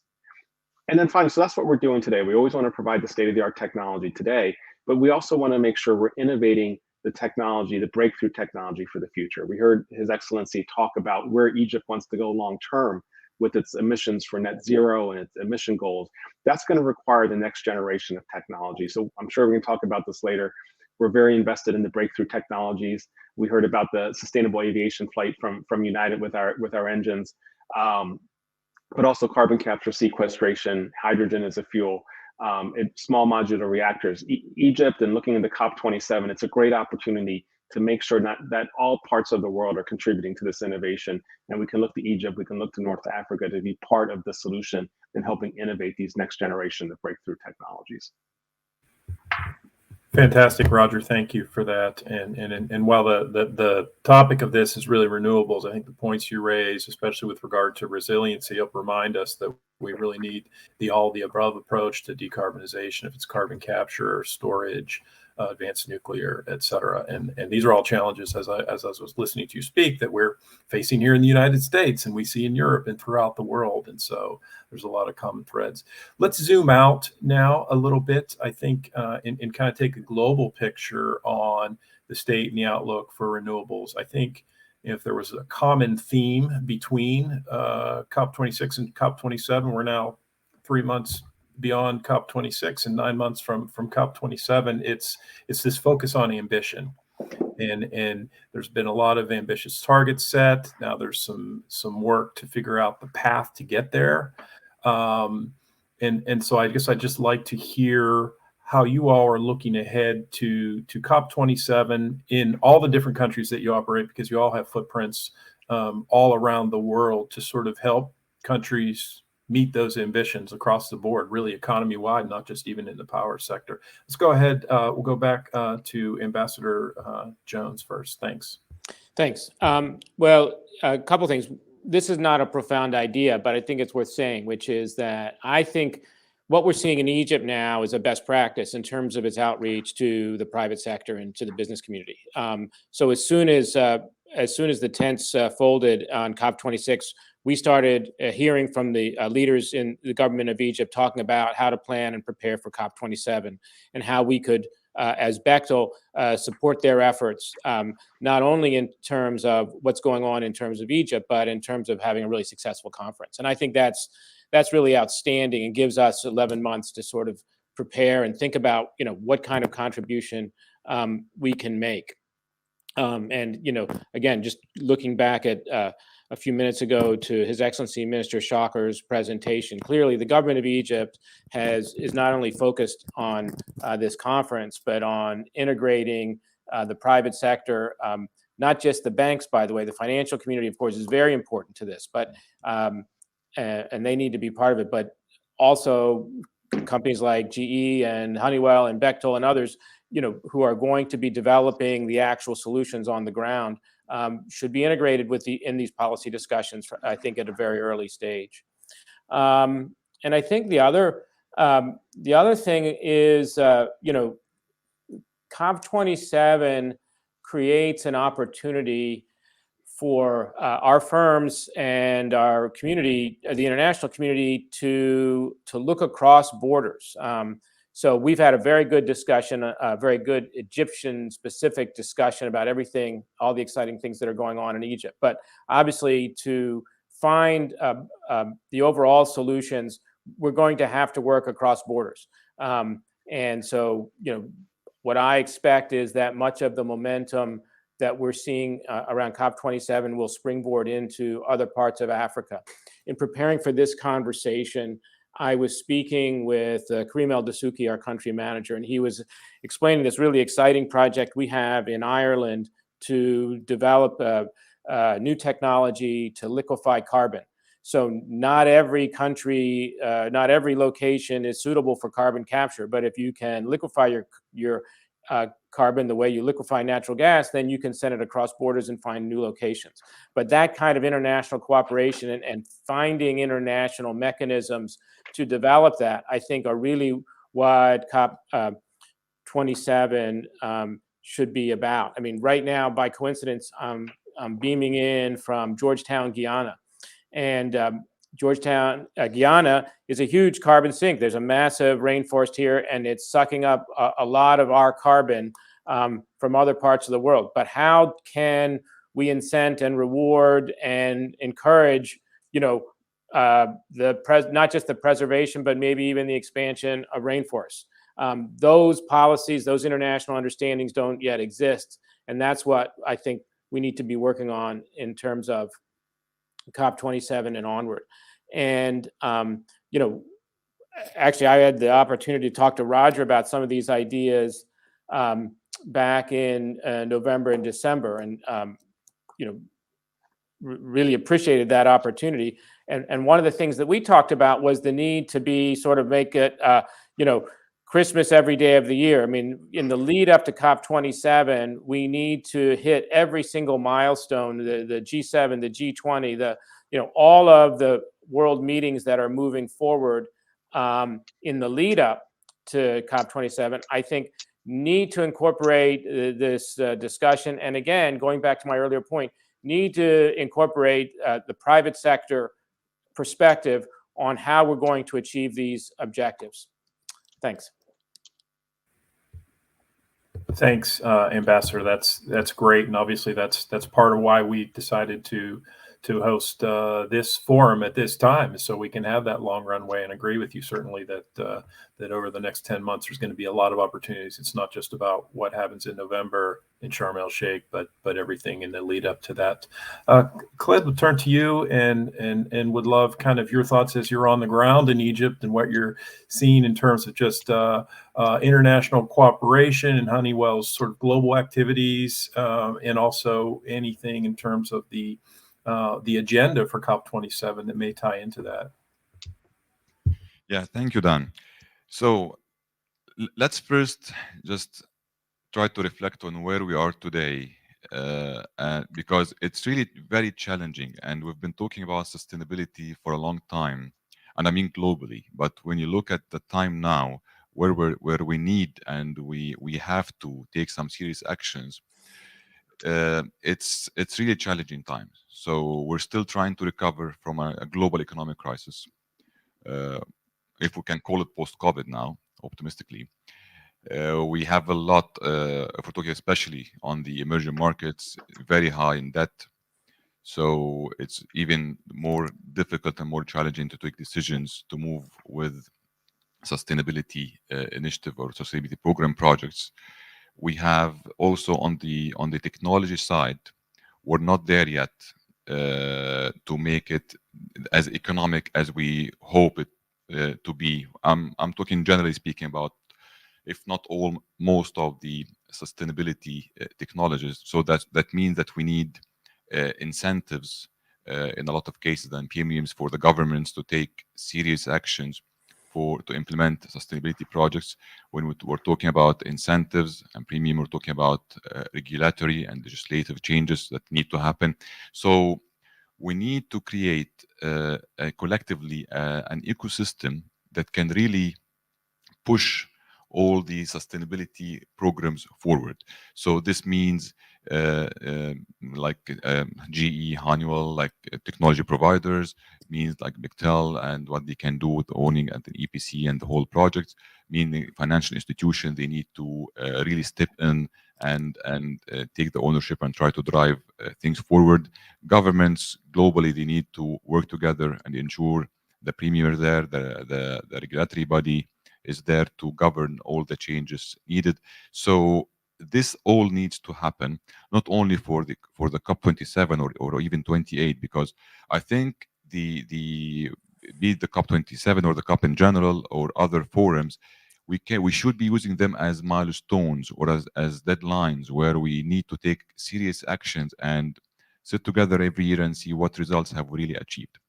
So take solar energy, for example, a few years back, and the huge difference in technology and how it became more and more economic. And now we see more solar and wind projects implemented globally, and of course in Egypt as part of it. So we need to see the same happening. And we take this mandate as Honeywell, and also I'm sure with the rest of the technology companies, to ensure that this happens and quickly. Investing in R&D, investing in technology development to ensure that we make the right technology economic for the decision maker to make it happen. And we are seeing this taking place globally. We're also zooming in on Egypt. As I said, we really are focused on the key projects. We have a roadmap with the government in terms of short-term, medium-term, and longer-term projects. What makes sense to implement now on the ground in terms of things like carbon capture, storage batteries, and others. and what maybe on the medium and longer term, with the technology development, with the country being on a higher level of readiness, can be implemented later. So this roadmap is being developed now with the government, and of course with working with the private sector, be it peer technology providers, be it EPCs, financial institutions, to try to help create this ecosystem I've been talking about in order to push things forward. Because as I said, if not all the components are present at the same time, we'll end up having only one part of the program, but it will not be as a complete sustainability program as it needs to be. Thank you. Thank you. Very true. We need all hands on deck. And I know certainly, again, from the technology side, the chamber, we just had passed here a few months ago major historic legislation to invest more than $25 billion in the technologies we need really across the board, from transportation to power to hydrogen, et cetera. And so I know that we'll need business, public-private cooperation here in the US, but really around the world. And the COP hopefully sets us up nicely to do that. I think that's a good segue over to Roger. I know GE has outlined your own 2022 sustainability goals, and you are on the ground with me in Glasgow. And so I'd love to hear what you all are working on in the year ahead up to Sharm el-Sheikh. Thank you. Thank you, Dan. And I think just to summarize some of the comments that have been said, I think we're very much in alignment. I think we really see three priorities heading up into COP27. And until Stu kind of did the math, I kind of hadn't appreciated how many months I've already gotten that's closer to that. But first is we want to make sure that we're helping countries line up the best technologies today to make progress on their goals. One of the things about going into COP26 last year, I think there was this notion that this was a very generalized issue. You could make some broad assumptions about renewable energy and the types of technology would fit everywhere, and people could just go out and do it. And we've always believed, as you've said, there's no one size fits all solution. That we think these goals are achievable, but you really have to tailor the technology that exists today, whether it's renewable or gas, nuclear, grid, to those unique circumstances of a region, of a country, of Egypt. And so that's an emerging, I think, greater appreciation. And so I think we stand ready to help, say, how can we tailor these technologies so that you can achieve your decarbonization goals, grow resiliency at the same time. I've talked about grid a few times. Grid is, I think, probably the understated part of this story. It's the thing we don't talk about as much, but through software, through grid technologies, that's really an opportunity to drive emissions reductions quickly while also growing resiliency. So I think this is going to be one of the themes, is how can we help tailor technologies to particular countries, particular regions, so they can take action, make progress towards these goals, grow resiliency. The second is something I talked about earlier, the notion of breakthrough technologies, and making sure we're not just inventing these in labs in certain countries, that all countries should be invested in innovating the breakthrough technologies. There's huge opportunities here with pre-combustion technology like hydrogen as a fuel. We have over 100 turbines that have already run more than 8 million hours on hydrogen. We're developing the first purpose-built hydrogen turbines, and we'd love to see Egypt and other countries, be with us in the labs, be with us in the demonstration projects. I know they share those goals too, to be involved in those types of projects. Post-combustion, carbon capture, sequestration, utilization, carbon hubs, the direct air capture, all these technologies, sharing those investments in multiple parts of the world so that everybody benefits from the innovation here. Small modular reactors, again, we're seeing a lot of focus in Egypt, significant investments in nuclear technology, and great to include the next generation of nuclear technology too, with small modular reactors, as well as digital. We don't need to necessarily build a new grid, we can just build a better one using digital tools. So this theme of involving Egypt and other countries into innovation, into the breakthrough technologies, partnering with them, we think is going to be a huge theme. COP27, something leading up to it, as Stu said. And then the last, I'm going to echo what my colleague said, the theme of partnership and action. That's probably the number one thing, that these issues are bigger than any one company, any one country. It's great to hear that, again, the discussion on the SAF flight on United, because so many different stakeholders had a role in that. And that was just an example of success when you partner together. So we're talking about, we tend to be the innovators of the technology. We have makers, we have builders, we have operators, we have people who finance the technology. We really want to focus this theme on putting anyone's, one company aside, coming together with various parts of the supply chain with our competitors, looking to this theme of partnership so we can help realize these mutual goals that Egypt's pursuing, that other countries are pursuing with COP27.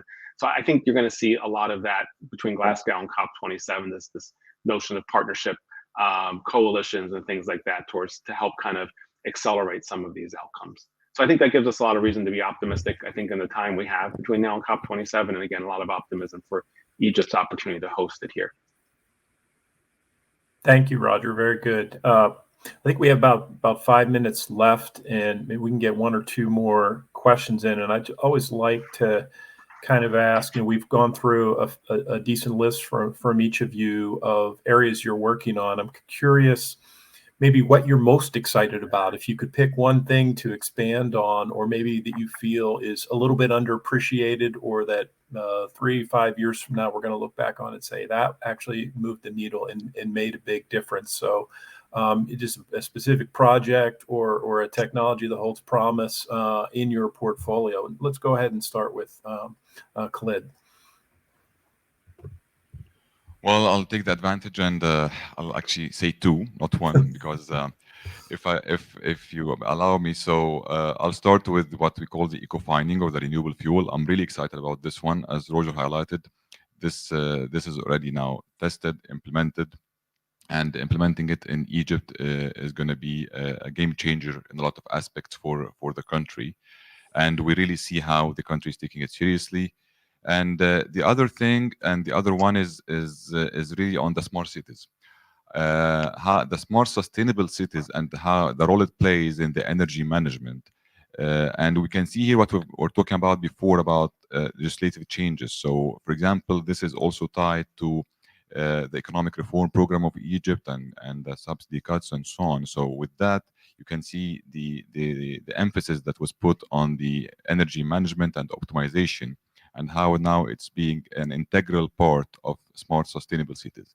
And the Egyptian government have a very ambitious plan of building 44 new sustainable cities across Egypt. So I'm really excited about those two initiatives.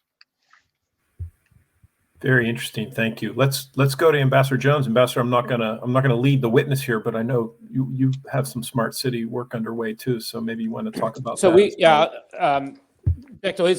We're very excited about the smart city work. We're hoping to do some smart city work in Egypt and other places. As you know, we're a development partner with the government of Saudi Arabia in Neom, which is the new experimental city, which will be free of emissions. So lots of exciting things there. Nobody in your audience who knows me is going to go out and buy stock on any of my technology tips. So I really defer to Khalid and to Roger. But we are very excited about this idea of liquefied carbon. We're really bullish on all kinds of carbon capture approaches. But I want to come back to something that Roger said, which I think is really important, because I think the really fun and exciting thing here is coming into each market and figuring out how to customize approaches based on the conditions in that market, based on the economic and policy conditions, based on the environment, based on what's available, the availability of finance. I think that's really important, is to find solutions in each place that we work. And then, as I said before, I think being able to step back from those markets which represent national borders and look at international markets where we can create synergies across borders to help countries address their challenges. That's the part that really excites me. Thank you, Stu. Roger? And I appreciate Stu saying that, because I would agree with that last point. I'm sure I'm supposed to kind of talk about some GE technology here, but I'm not going to do that. I'm going to tell you what I think is really the answer to your question in my mind is, if we think the environmental movement started in the 1970s, which it did, we're now in the second golden anniversary. We're at the beginning of 50 years into it, and we're facing really challenging problems. That's why we're having COP27 and why we're talking about this.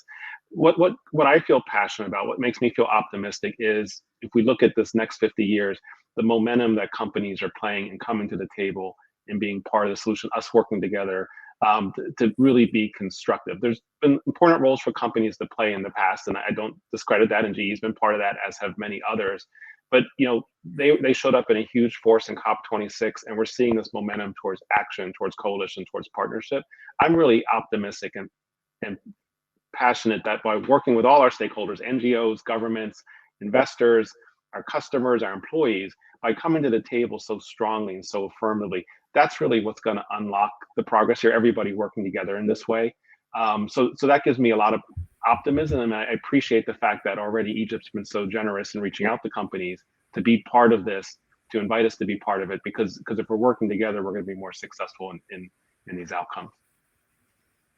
Roger, that is a fantastic point to end on. Couldn't agree more. We're extremely grateful for our partnership with both the Egyptian government and through our U.S.-Egypt Business Council, and that gives us a lot of optimism. And we know that really the private sector here in the U.S. and around the world now is all rowing in the same direction, which is a pretty big change from just a few years ago. Gentlemen, I want to thank you all for the fantastic discussion. Appreciate your time and really great insights. And we'll move on to our next speaker. Thank you. Thank you. Pleasure. Thank you.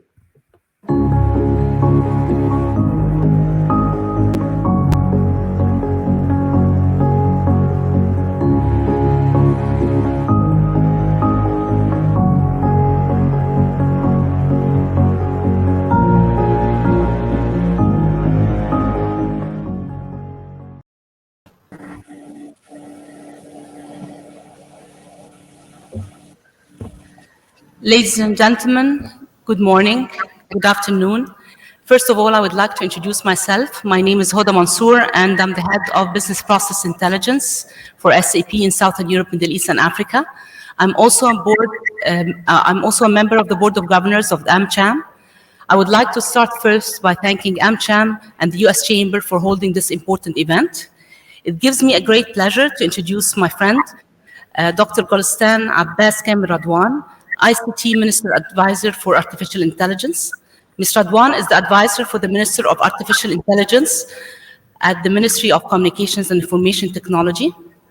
Radwan possesses over 17 years of experience in technology areas with international experience in AI, cloud computing, engineering management, strategic planning, and product management. Prior to her appointment at MCIT, Radwan held several executive positions out of London, Germany, and the US. As an AI expert, Radwan participated as a speaker at several AI conferences in Europe and the US, and served as a consultant to many startups and investors in the area of artificial intelligence, especially healthcare systems. Radwan earned a Bachelor of Science in Computer Engineering from Cairo University. She received her MBA from London Business School, UK, and an MSc in Clinical Engineering and Healthcare Technology Management from City University of London. She's pursuing her PhD thesis in Computer Engineering, specialized in AI, Bioinformatics Analysis from the Royal Holloway University of London, UK. Thank you very much for joining us today, and I would like to hand over to Mrs. Radwan. Thank you. Thank you, Hoda, and good evening, good afternoon, good morning, wherever you are. Excellencies, distinguished participants, ladies and gentlemen. First of all, many thanks to the US Chamber of Commerce and the AmCham for putting together such a great event, as always. It is my distinct pleasure to deliver this short keynote today on behalf of His Excellency, Minister of Communications and Information Technology, Dr. Amr Talat, who unfortunately couldn't be here today. To be honest, technology and environment have a bit of a love-hate relationship.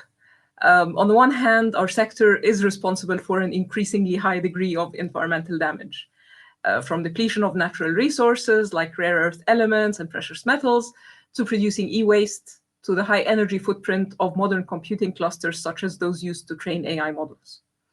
On the other hand, technology holds the key to addressing many of the environmental challenges facing the world today.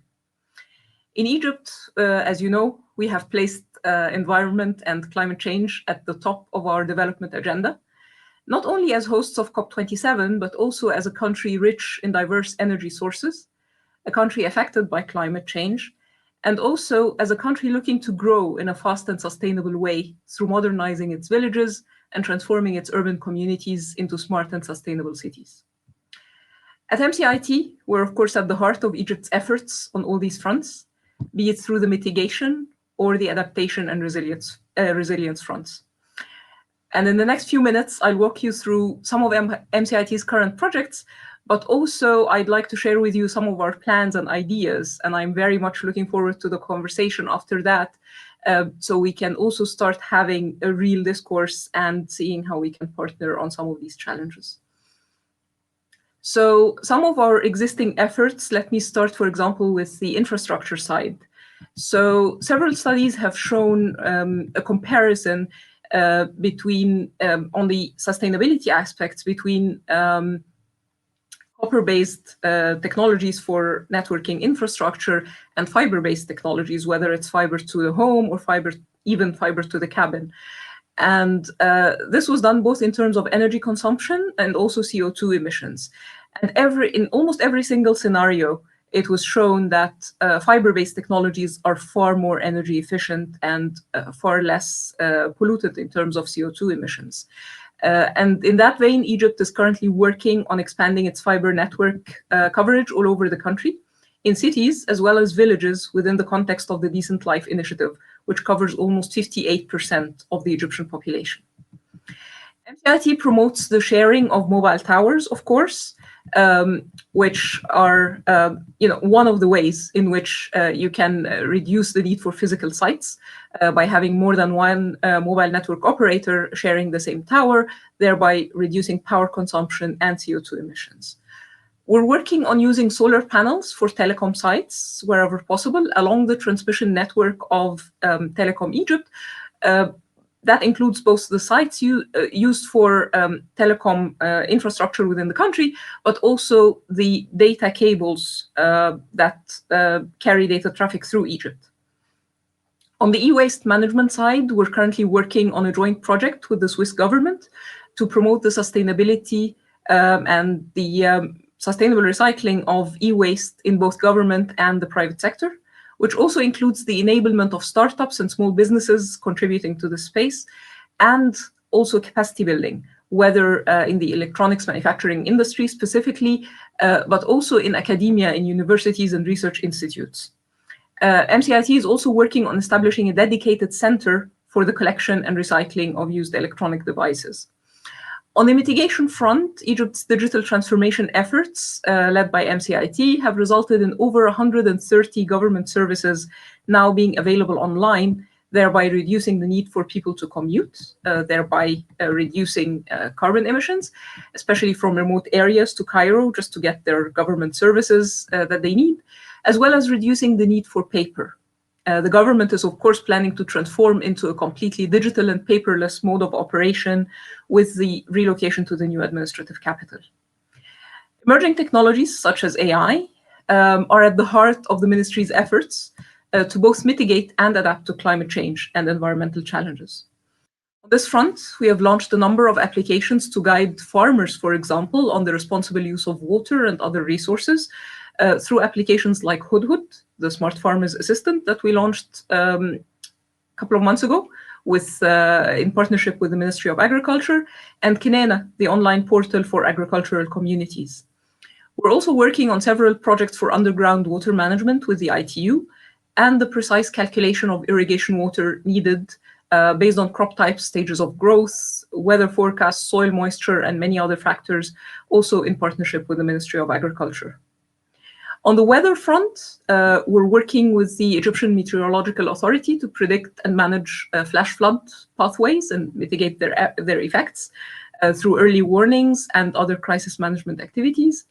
We're also working on an AI-enabled weather forecasting system and severe weather alert service for different communities, offering them timely weather advice suitable to their needs and professions. As a country with an ambitious growth agenda to accommodate its growing population, Egypt has an aggressive plan for urban expansion, including the construction of more than 40 new cities in the next couple of decades.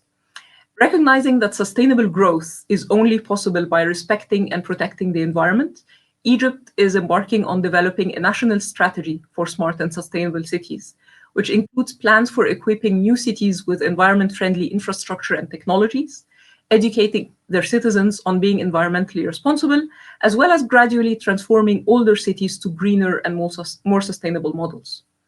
On that front, we're working closely with the Ministry of Environment to execute a number of pilot projects measuring air pollution and linking it to traffic and mobility patterns, energy sources, and population health. In the lead up to COP27, we're working across government to evaluate a number of projects to enable environmental sustainability. I'll just say a few examples, but we're working on a lot more. For example, an adaptive AI-based system to optimize the mix of energy sources based on consumption patterns, business cases, and environmental factors. The protection of biodiversity and natural reserves through analysis of satellite images and migration patterns. The optimization of traffic and mobility routes to reduce carbon emissions, especially for the highest polluters, such as heavy trucks, for example. The use of AI in smart waste management, including automatic sorting of recyclable materials and the use of smart bins.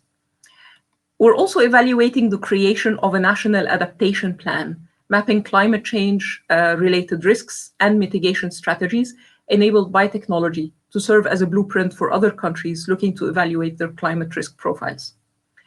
But the ministry's role is not just about technology implementation and advisory. It's also that of a regulator and a standard setter. On that front, we're heavily engaged in international efforts to measure and standardize every aspect of the relationship between technology and the environment. For example, we're members of the study group within the ITU, which is working on setting unified standards for environmental compliance, recycling economy, climate change mitigation, and so on. We're also members of the OECD AI Compute Task Force, which studies the carbon footprint of data centers and supercomputers. And most recently, Egypt was an active participant in drafting the first global recommendation on the ethics of AI produced by UNESCO. The recommendation includes an entire section dedicated to AI and the environment, including the need for an environmental impact assessment of any AI system prior to its development. Egypt is one of the early adopters of this recommendation and is actively collaborating with UNESCO to put an action plan into place. We look forward to our continued partnership with our peers in government, as well as our partners in the private sector, academia, international organizations, and civil society to work together towards a greener, more sustainable future for our people and our planet. Thank you very much.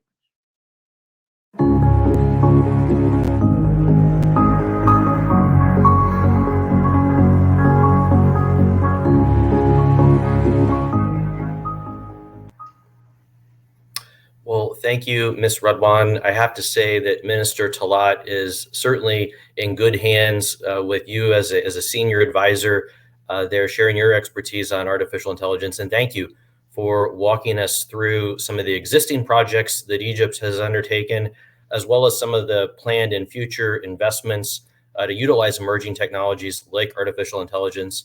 And again, one of the big takeaways for me was your underscoring that collaborative effort between government and business, to carry all of this forward. And now I want to turn, to our final panel of this forum. And as we think about this climate change challenge, the role that technology and innovation are going to play as a driver of impactful solutions cannot be overstated in my mind. So we look forward to a panel discussion that's going to focus on how technology will help not only Egypt realize their green transformation, but also have a positive impact at the macro global level.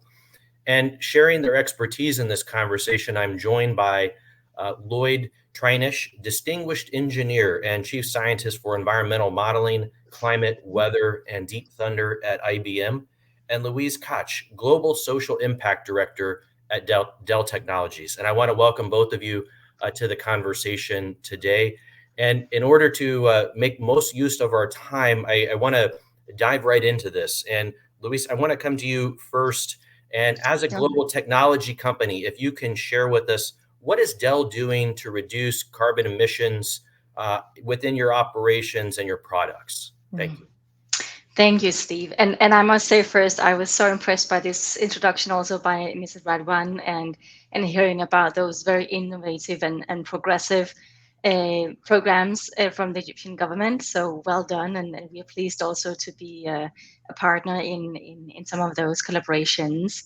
So as a global technology company with operations all around the world, we believe that we have an important role to play, both in, of course, reducing our own impact on the planet in line with science-based targets, and also to continuously develop solutions that can drive progress towards a low carbon and more resource efficient future, and also, of course, help to adapt to a world with the climate changes that we have already started to see. So the way we frame that is with our net zero goal for 2050, which is the overarching, you can say, umbrella for that. So we've set our goal to be net zero in 2050 across all of scopes, so both our own operations and energy emissions, but also in scope 3, which is upstream in our supply chain, so becoming net zero also in the production of our products, as well as in the use of our products in the hands of customers. And that's really where the majority of our carbon emissions is as a company. More precisely, 98.2% is either with our suppliers or with our customers or with logistics. So we of course have goals to reduce our own emissions by 50%, to transition to renewable energy in our operations. What is more importantly, and will have an even bigger impact, is two other goals. One is that we'll be working, or are working, with our suppliers to help them set science-based targets to reduce their emissions by 60% in the supply chain, thereby bringing down the entire product carbon footprint of our products. And then on the other hand, continuously working also on driving energy efficiency of the products and solutions that we sell, whether it's laptops and monitors or servers and storage and infrastructure solutions. So there we have improved the energy efficiency by almost 80% since 2012, and we're just about to launch a new goal also that will continue that progress towards 2030. So let me summarize here. Overall, our goal is first and foremost to reduce the actual emissions from our operations across our entire value chain, and then we will after that seek to remove the residual carbon that will be towards 2050. Well, Luis, it's very interesting to hear you describe it. And as you said, you've embraced it across, every aspect of your company. And it's very interesting to hear that focus on your suppliers and the end users, in addition to the products themselves and your operations. Lloyd, I want to come to you on a little different note, but I do want to draw upon your decades of experience as a scientist.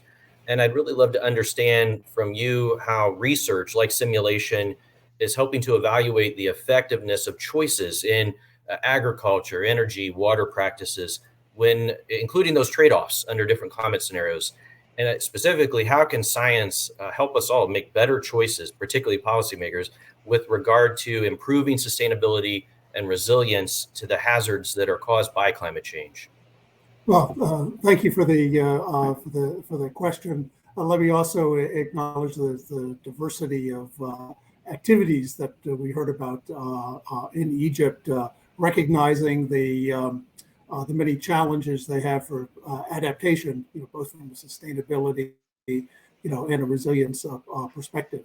And that sort of connects to the comments I'd like to make, is that among the challenges is that there are, when we look at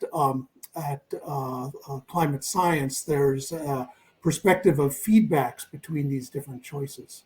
So for example, with a focus purely on resilience, that may, in order to make, let's say, infrastructure more resilient, you may then introduce a much larger greenhouse gas footprint and have a greater long-term effect.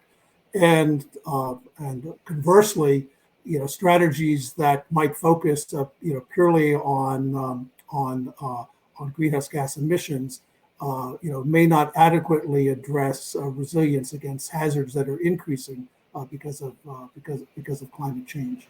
And one of the complexities that's coming from the science is the fact that these issues operate on different timescales. So, from an extreme weather event the concern might be what might happen a week from now, a month from now. But the accumulated emissions leading to the planetary warming are obviously occurring over decadal periods, and that some of these changes will continue to accumulate even as we attempt to reduce our overall emissions. So the planet continues to warm, let's say even if all emissions stopped, today, which of course we know that that's not feasible. So one of the challenges that we see from the science side is that we have an understanding of these issues, we understand the relationships, but the data and the models are incomplete. The science is still ongoing, but there's known uncertainties. So one of the challenges that we think is really important to inform policymakers, business strategists, is to quantify the uncertainty associated with the data that are being captured from monitoring systems, like from data from spacecraft in orbit, to the predictive models that look at projections under different climate change scenarios. And so the idea is to not only quantify the uncertainty, but also to help provide information about different choices.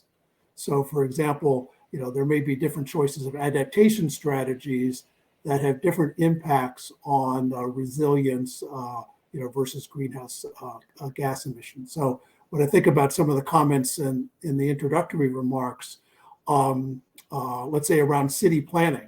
So for example, one could introduce designs of city building structures focus on reducing urban heat island, for example, because of designs of roofs or green spaces within the building, within the city itself. So that could reduce, for example, heat impacts to the population. But one should also look at the same time how that might affect the propagation of pollution and reduction of air quality, and how that may also affect availability of water. So what we can do from the science side is introduce models that can begin to look at the impact of these trade-offs during the lifetime of that proposed infrastructure over decades, and then help inform decision makers to choose what optimizations make the most sense for the populations. And that's an important area that I think that the science can introduce into the strategic decision making and for policymakers. Well, a lot of fascinating notions there. One that struck me was the idea of the time scale, as you mentioned. But on your last point, I think that's why we really wanted to have this conversation today, was to help bring forward the notion of grounded in science, helping those policymakers and those that are helping drive decisions in government and in the business community understand the different options and trade-offs. So thank you for all of those points that you made. And really turning to and getting into digital technologies and data, Luis, I want to come to you. And what do you see as the role of digital technologies in supporting a low carbon transition and ultimately adapting to climate change? Thanks, Steve. That's definitely one of my areas of passion and big interest. So we are in the data decade, of course, in the decade of digital transformation. And at the same time, we're also in the decade of action and delivery on the Agenda 2030, the Sustainable Development Goals, as well as the Paris Agreement. So it's really, really interesting to see how these two transformations are starting to come together. And in some ways, one might wonder why we haven't been able to make that connection before and truly make digital solutions also a driver of social and environmental benefits. And I think, again, Ms. Radwan said it very well in the beginning with this love-hate relationship. Because of course there is a big footprint of the IT and the increasing amount of technology solutions that we are producing as an industry and consuming as a world society. But if you look at the overall carbon footprint, the global carbon footprint of IT solutions is estimated to be around 2%. Studies range between 1% and 3%. So let's say average 2% of global emissions come from ICT solutions. But what is interesting is the other 98%. How can we apply ICT as a driver of smarter cities, smarter transportation, smarter production, smarter agriculture, as we've already heard examples? I'm very fond of the report from the World Economic Forum and PwC that came out in last year called Unlocking Technology for the Global Goals. In that they are doing a mapping of fourth industrial revolution technologies and the solutions that are already available. And what they see is that modern technologies can have a positive impact and accelerate progress on 70% of the SDG targets. So here we're talking not only climate, but also the broader social goals. And again, what I think is very positive about the Egypt COP27 agenda is also that we're starting to look at adaptation, where it becomes a much broader agenda than just, if you understand me right, reducing carbon emissions. Though, of course, we know that is impacting across all. So there's a huge opportunity here, and I think we are seeing seeing examples, and in Dell, we are fortunate to work with customers also to help them optimize their supply chains for more efficient logistics or transform the way they use products. They can use digital twins also for prototyping that much faster gets to the right models or the right processes. We're seeing a huge improvement in the energy efficiency of buildings, also with smart solutions. And just a very tangible example that to make it all kind of easy for all, I think we sometimes take for granted now that we are in a digital world. I'm living in Copenhagen, or outside of Copenhagen now, and when I come in by train, I always go look for a city bike. But a few years ago, a city bike would only be found in those particular places, and they wouldn't really work, and the payment was difficult and stuff. Now I have an app, and I can just go in and look where's nearest city bike. Here are the donkey bikes, and I go there and have the app, so the payment is already done there. When I go to where I need to go, I leave it, and when I need a bike again, I can go in and find it. So that in a small scale is just a simple example of how digital solutions are helping us meet the demands where we are, when we are, and when we need it, and also connect the systems, because of course you can start connecting these city bike systems to broader transport systems, to broader logistics systems as well. So just a very basic example of a great solution that is good for the environment and for livability in cities as well, and which couldn't happen without a simple digital solution behind. Well, Luis, thank you very much. And you really brought forward the idea that, yes, all of this, the digital technologies, they are ubiquitous and they touch, every aspect of our lives. And going into COP27, I think Egypt is well positioned, to bring forward, by the examples that were laid out for us and others, how we can lean into that. Lloyd, coming to you, I wonder if you could talk about the role of data, both open government data and commercial data in research and climate problem solving. For example, can you share how commercial capabilities from the private sector can complement what is available from open sources?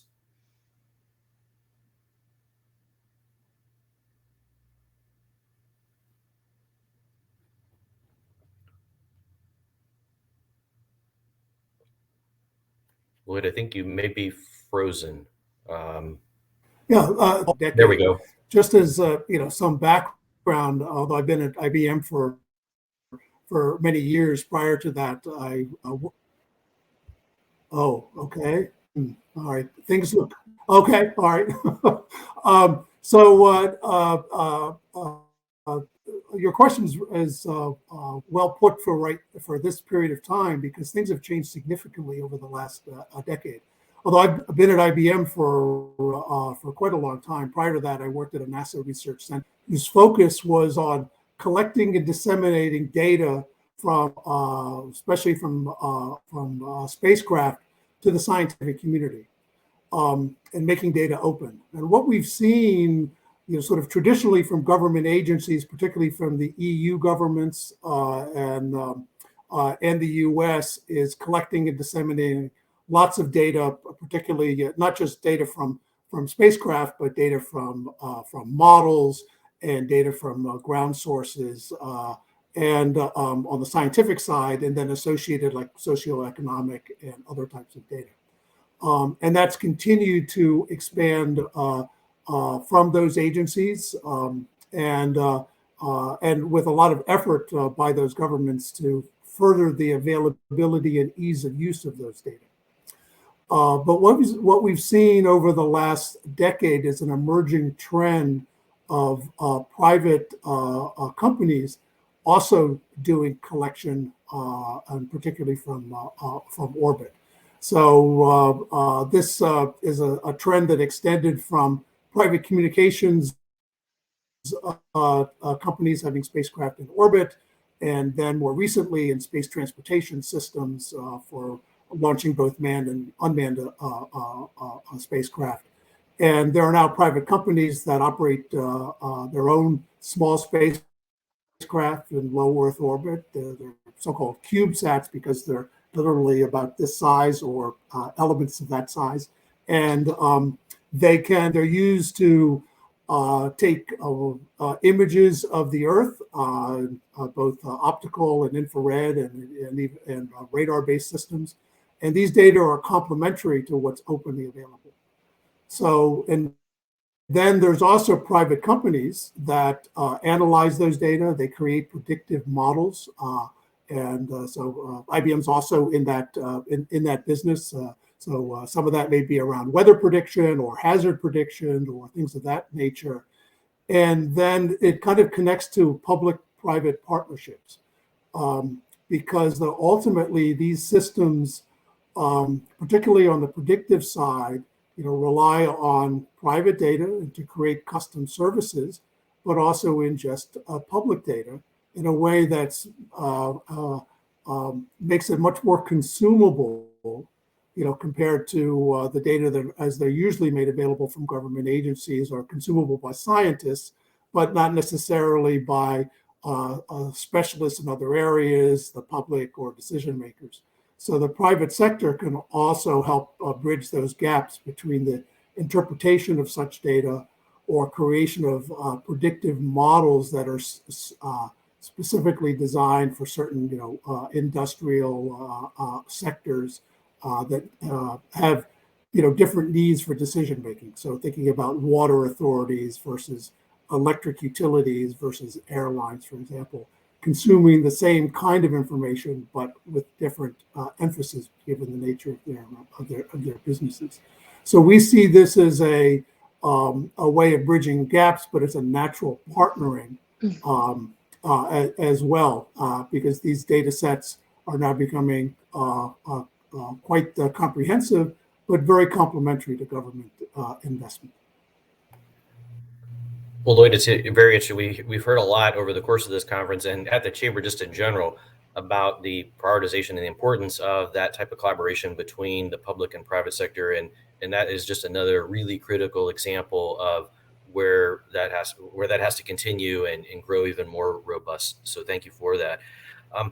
Turning to Egypt specifically, Luis, I wonder if you could share what kind of solutions you would see as being particularly relevant for Egypt and more broadly, the Africa and Middle East regions as well. Sure, very happy to. And again, I think we heard a lot already of what is going on and what is very valuable for the region. I know one of the collaborations we have with the Egyptian government and exactly the Ministry of Communications and Information Technology is on initiatives related to capacity building in the country, in terms of understanding also of digital capabilities, digital solutions.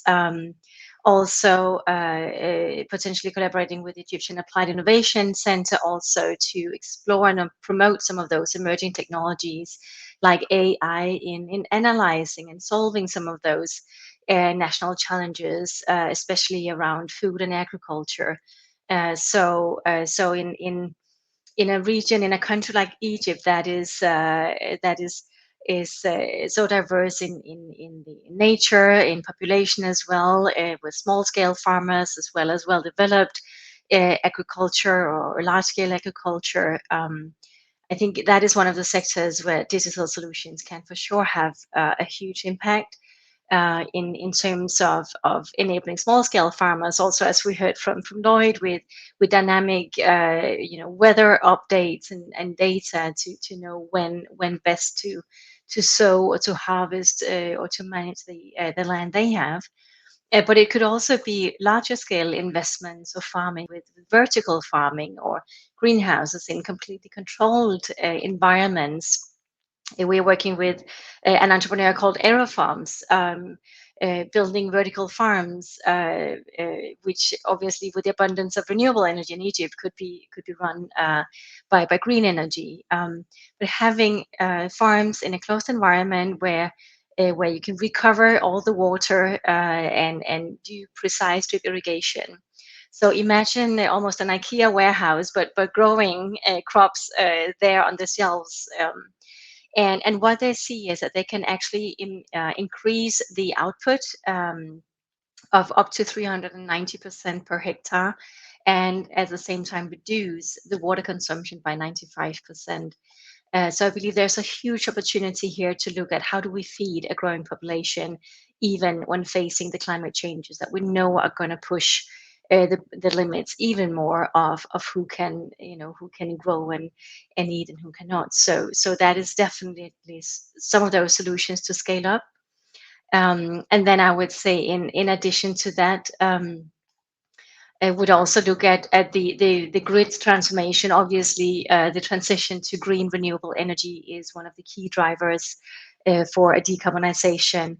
And here again, digital solutions have a key role to play.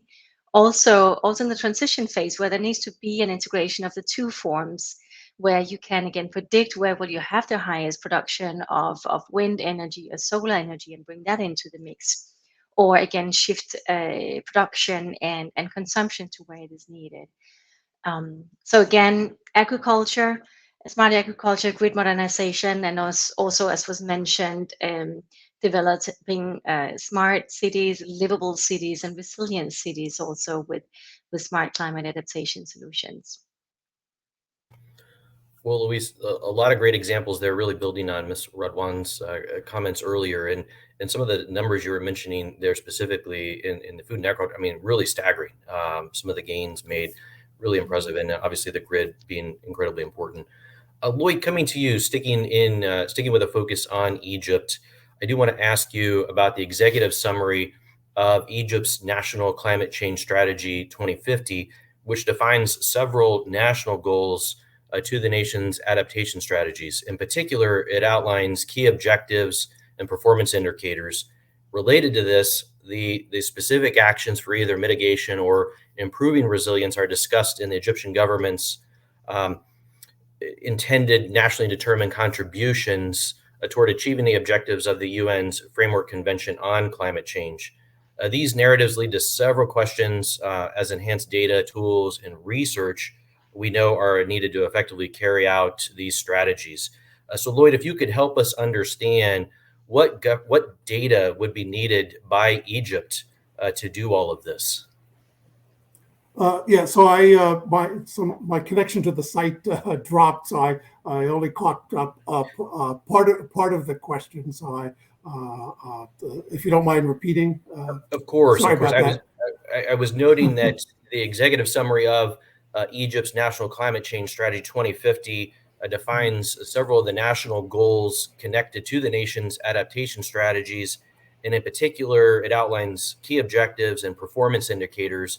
And then related to that, you have specific actions for either mitigation or improving resilience that are discussed in the Egyptian government's intended nationally determined contributions. So again, these narratives lead to several questions about enhanced data and tools and research to ultimately carry out those strategies. So the question being, can you help us to understand, what would the Egyptian government need in terms of data to fulfill that?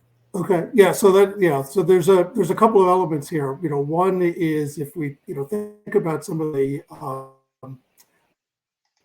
the data that I had referenced, like monitoring systems, whether they're from public or private sources, that really is only telling you about what's already happened or what's currently happening. So that's could be used to understand effects of climate change, but is in and of itself it's inadequate to do a projection, to actually help answer those questions, particularly if now you want to look at a period as far ahead as, let's say, 2050. So this is where climate models can help address those questions.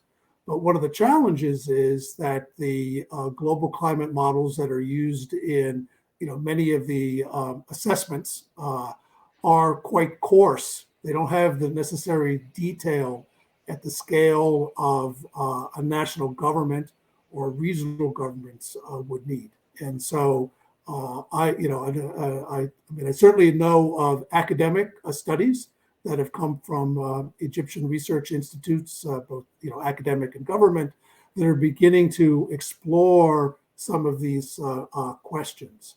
And so one of the gaps that would need to be addressed is to refine, those studies to be more regional.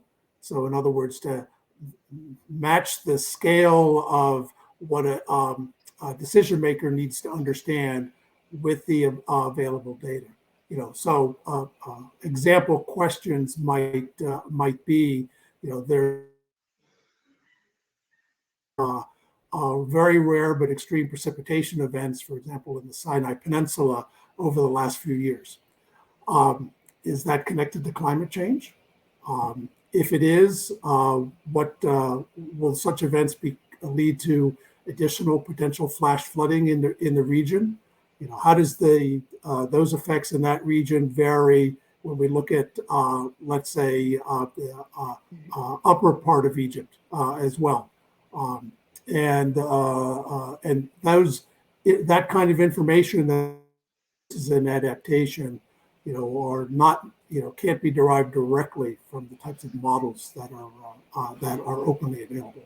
So that would be an example of where the science can help step in, work with the policymakers to provide better information to understand the implications of choices being made today on their effects in 2050, for example.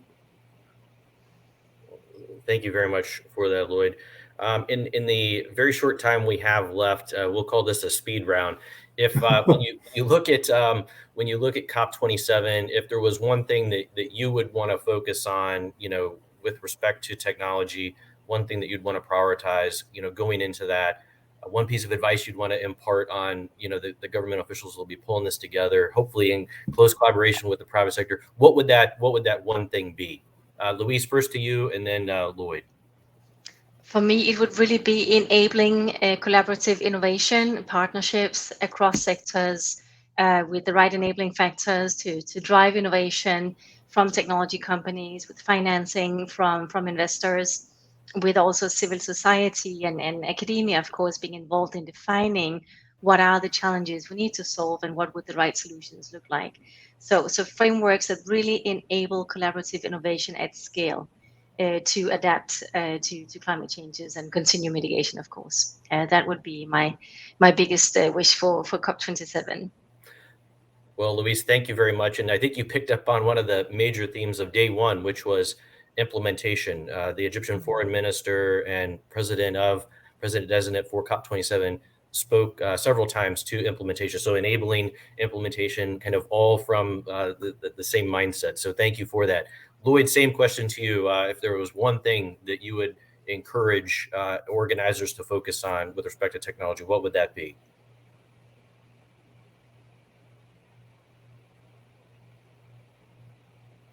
Lloyd, I don't know if you're picking up. So there's the connection.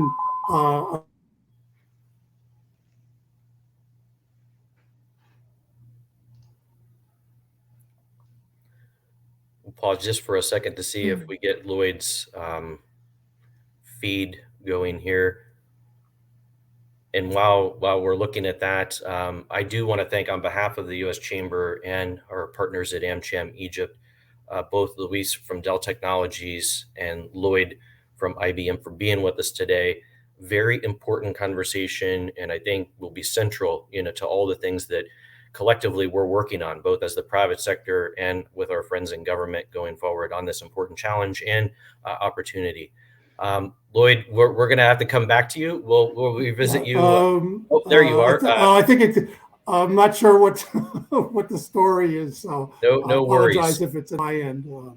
No worries. But coming to you for that, with that one final piece of prioritization or focus, you would encourage. Yeah, well, I heard part of Louise's comments about partnering before the connection dropped out, and I clearly agree with that. The public-private partnership is a key element, but in some of our work, and particularly bringing in the science, there's other elements of the partnering that we have found quite productive in these challenging problems. So one set, of course, is partnering with academic institutions, whether they're local or national universities. And then another element is also from an advocacy and sort of philanthropic perspective as well. So we've often partnered with, for example, with organizations with an environmental focus. And they can act as advocates for particular policies, as well as working with communities on the ground who are both can benefit from the technologies that can be brought to bear, but also are the most vulnerable and least resilient to the changes that we're seeing from our warming planet. So the extending this concept of partnering, beyond just the sort of public, government and private perspective. Well, again, I want to thank you both. You've both brought forward, I think, at the concluding remarks here, two key themes, and that is enabling and implementation, and in that public sector, private sector collaboration. So thank you very much. Thank you to Dell Technologies and Luis, IBM, and Lloyd for being with us today. I also, because we're talking about technology, I also want to give a shout out to the teams at the Chamber and AmCham who are leaning into technology to enable this two-day forum. We're grateful for all of their efforts. But thank you, and we look forward to continuing this very important conversation. And Lloyd, Luis, we'll see you again soon. Thank you. Thank you so much. Thank you very much. It was a pleasure. Thank you. Bye-bye. Bye.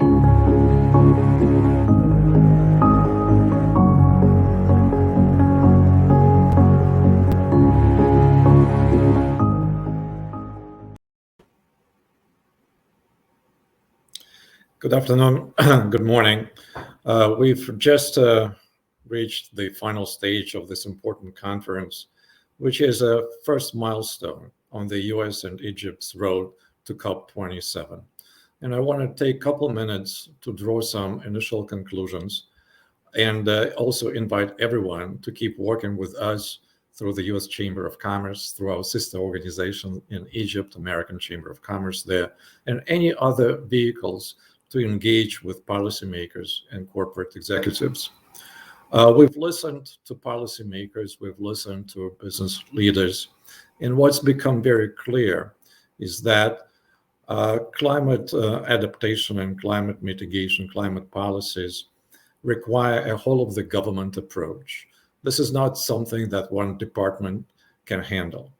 And it's the same for the business community. There's no climate industry. The climate transformation, the road towards net zero, involves transformation of every sector. And that is a very difficult proposition. It will happen at different paces. The pace is determined by innovation, by public policies, by opportunities for cooperation. We've also heard, I think very clearly, that international cooperation is indeed a cornerstone in this transformation. Erecting any barriers to commerce will not provide us with solutions to the climate and other environmental challenges. We need to bring these thoughts to COP27 and COP28 and any other bodies. At the same time, while cooperation is essential, we all, speaking for the U.S. Chamber of Commerce, represent highly competitive companies. And the challenge to public policymakers is to align incentives so that that competition allows the companies that invest the most in environmental solutions to be the winners in competition. It's not a level playing field. The playing field should be tilted towards those companies that are trying to do the right thing. But at the same time, public policy is constrained by public resources. The epidemic has drained a lot of the resources in many countries. We should be cognizant of that and set the pace of transformation in a way that does not undermine public finance, but in fact uses them to the best possible outcome. And that is an issue for the private finance. That's one of the ways that public and private financing need to come together and yet allow for competition to deliver the best results. Whatever technology prevails, whatever solutions prevail, they should be allowed to prosper and make the difference. On this road to COP27, we should appreciate how difficult it will be for Egypt to bring together all the parties. We saw that in Glasgow. It was not easy. We should not kid ourselves. Our public officials, public leaders, will require consistent support from business communities in all of the countries. No one should be left behind here. And we should find ways to develop incentives, develop pathways towards environmental transformation that will work in different economies, maybe at different paces, but come to the same global outcome, because we are bumping against the limits to our prosperity, our progress, because of environmental constraints. And the conferences of the parties, the UN process, is one way, probably the most promising way for all of us in undertaking national policies, in advancing corporate interests of this or that company and industry, to think of the global good, find ways to work together. We invite all of you to be in touch with us, with our sister organization, American Chamber of Commerce in Egypt, and other groups, to bring your best ideas. What we are committed to is delivering those ideas, delivering our views on behalf of the private sector to policymakers. They've demonstrated today, yesterday and today, that the doors are open. It's up to us to take advantage of that and make sure that the best ideas prevail. With that, let me invite President of American Chamber of Commerce in Egypt, Tariq, to take over for his closing remarks.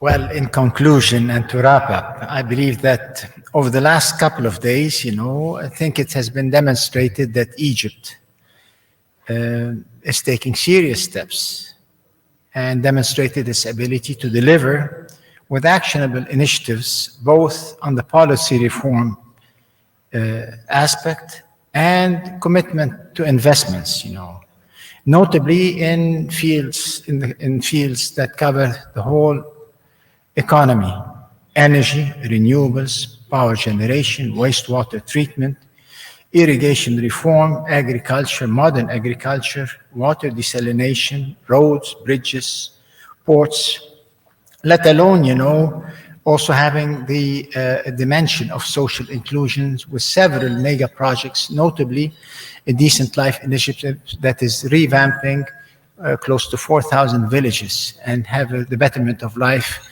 with good living standards. Again, there is an acceleration in digitization, automation. Just to mention a few, more than $300 billion were invested over the last few years, and we believe that more is yet to come in place in the coming few years. Having said that, the country is embarking in a second wave of reforms with a serious drive to restructure the economy, address the bureaucracy, as announced by the Prime Minister last April, with 100 actionable steps that are attempting to unlock the economy and to invite more private investments. Again, yet to be delivered shortly within the coming few weeks, a clear plan for the government exit from the economy with clear steps that span from immediate exit from some sectors up to 8 years at the most, and with clear criteria on the sectors with which they will remain in. I believe this sets the stage for more FDI, for more private investments. And in fact, this is the time to capture the moment and to help lead Egypt to assume its real potential in the region and in the global economy. COP27 should act as an accelerator to put Egypt on the global scene. And to conclude from that point on, and from a private sector perspective, I think Egypt is opening up for more sustainable business. Thank you, and I invite now Her Excellency Dr. Yasmin Fouad for her concluding remarks, Minister of Environment of Egypt. Thank you.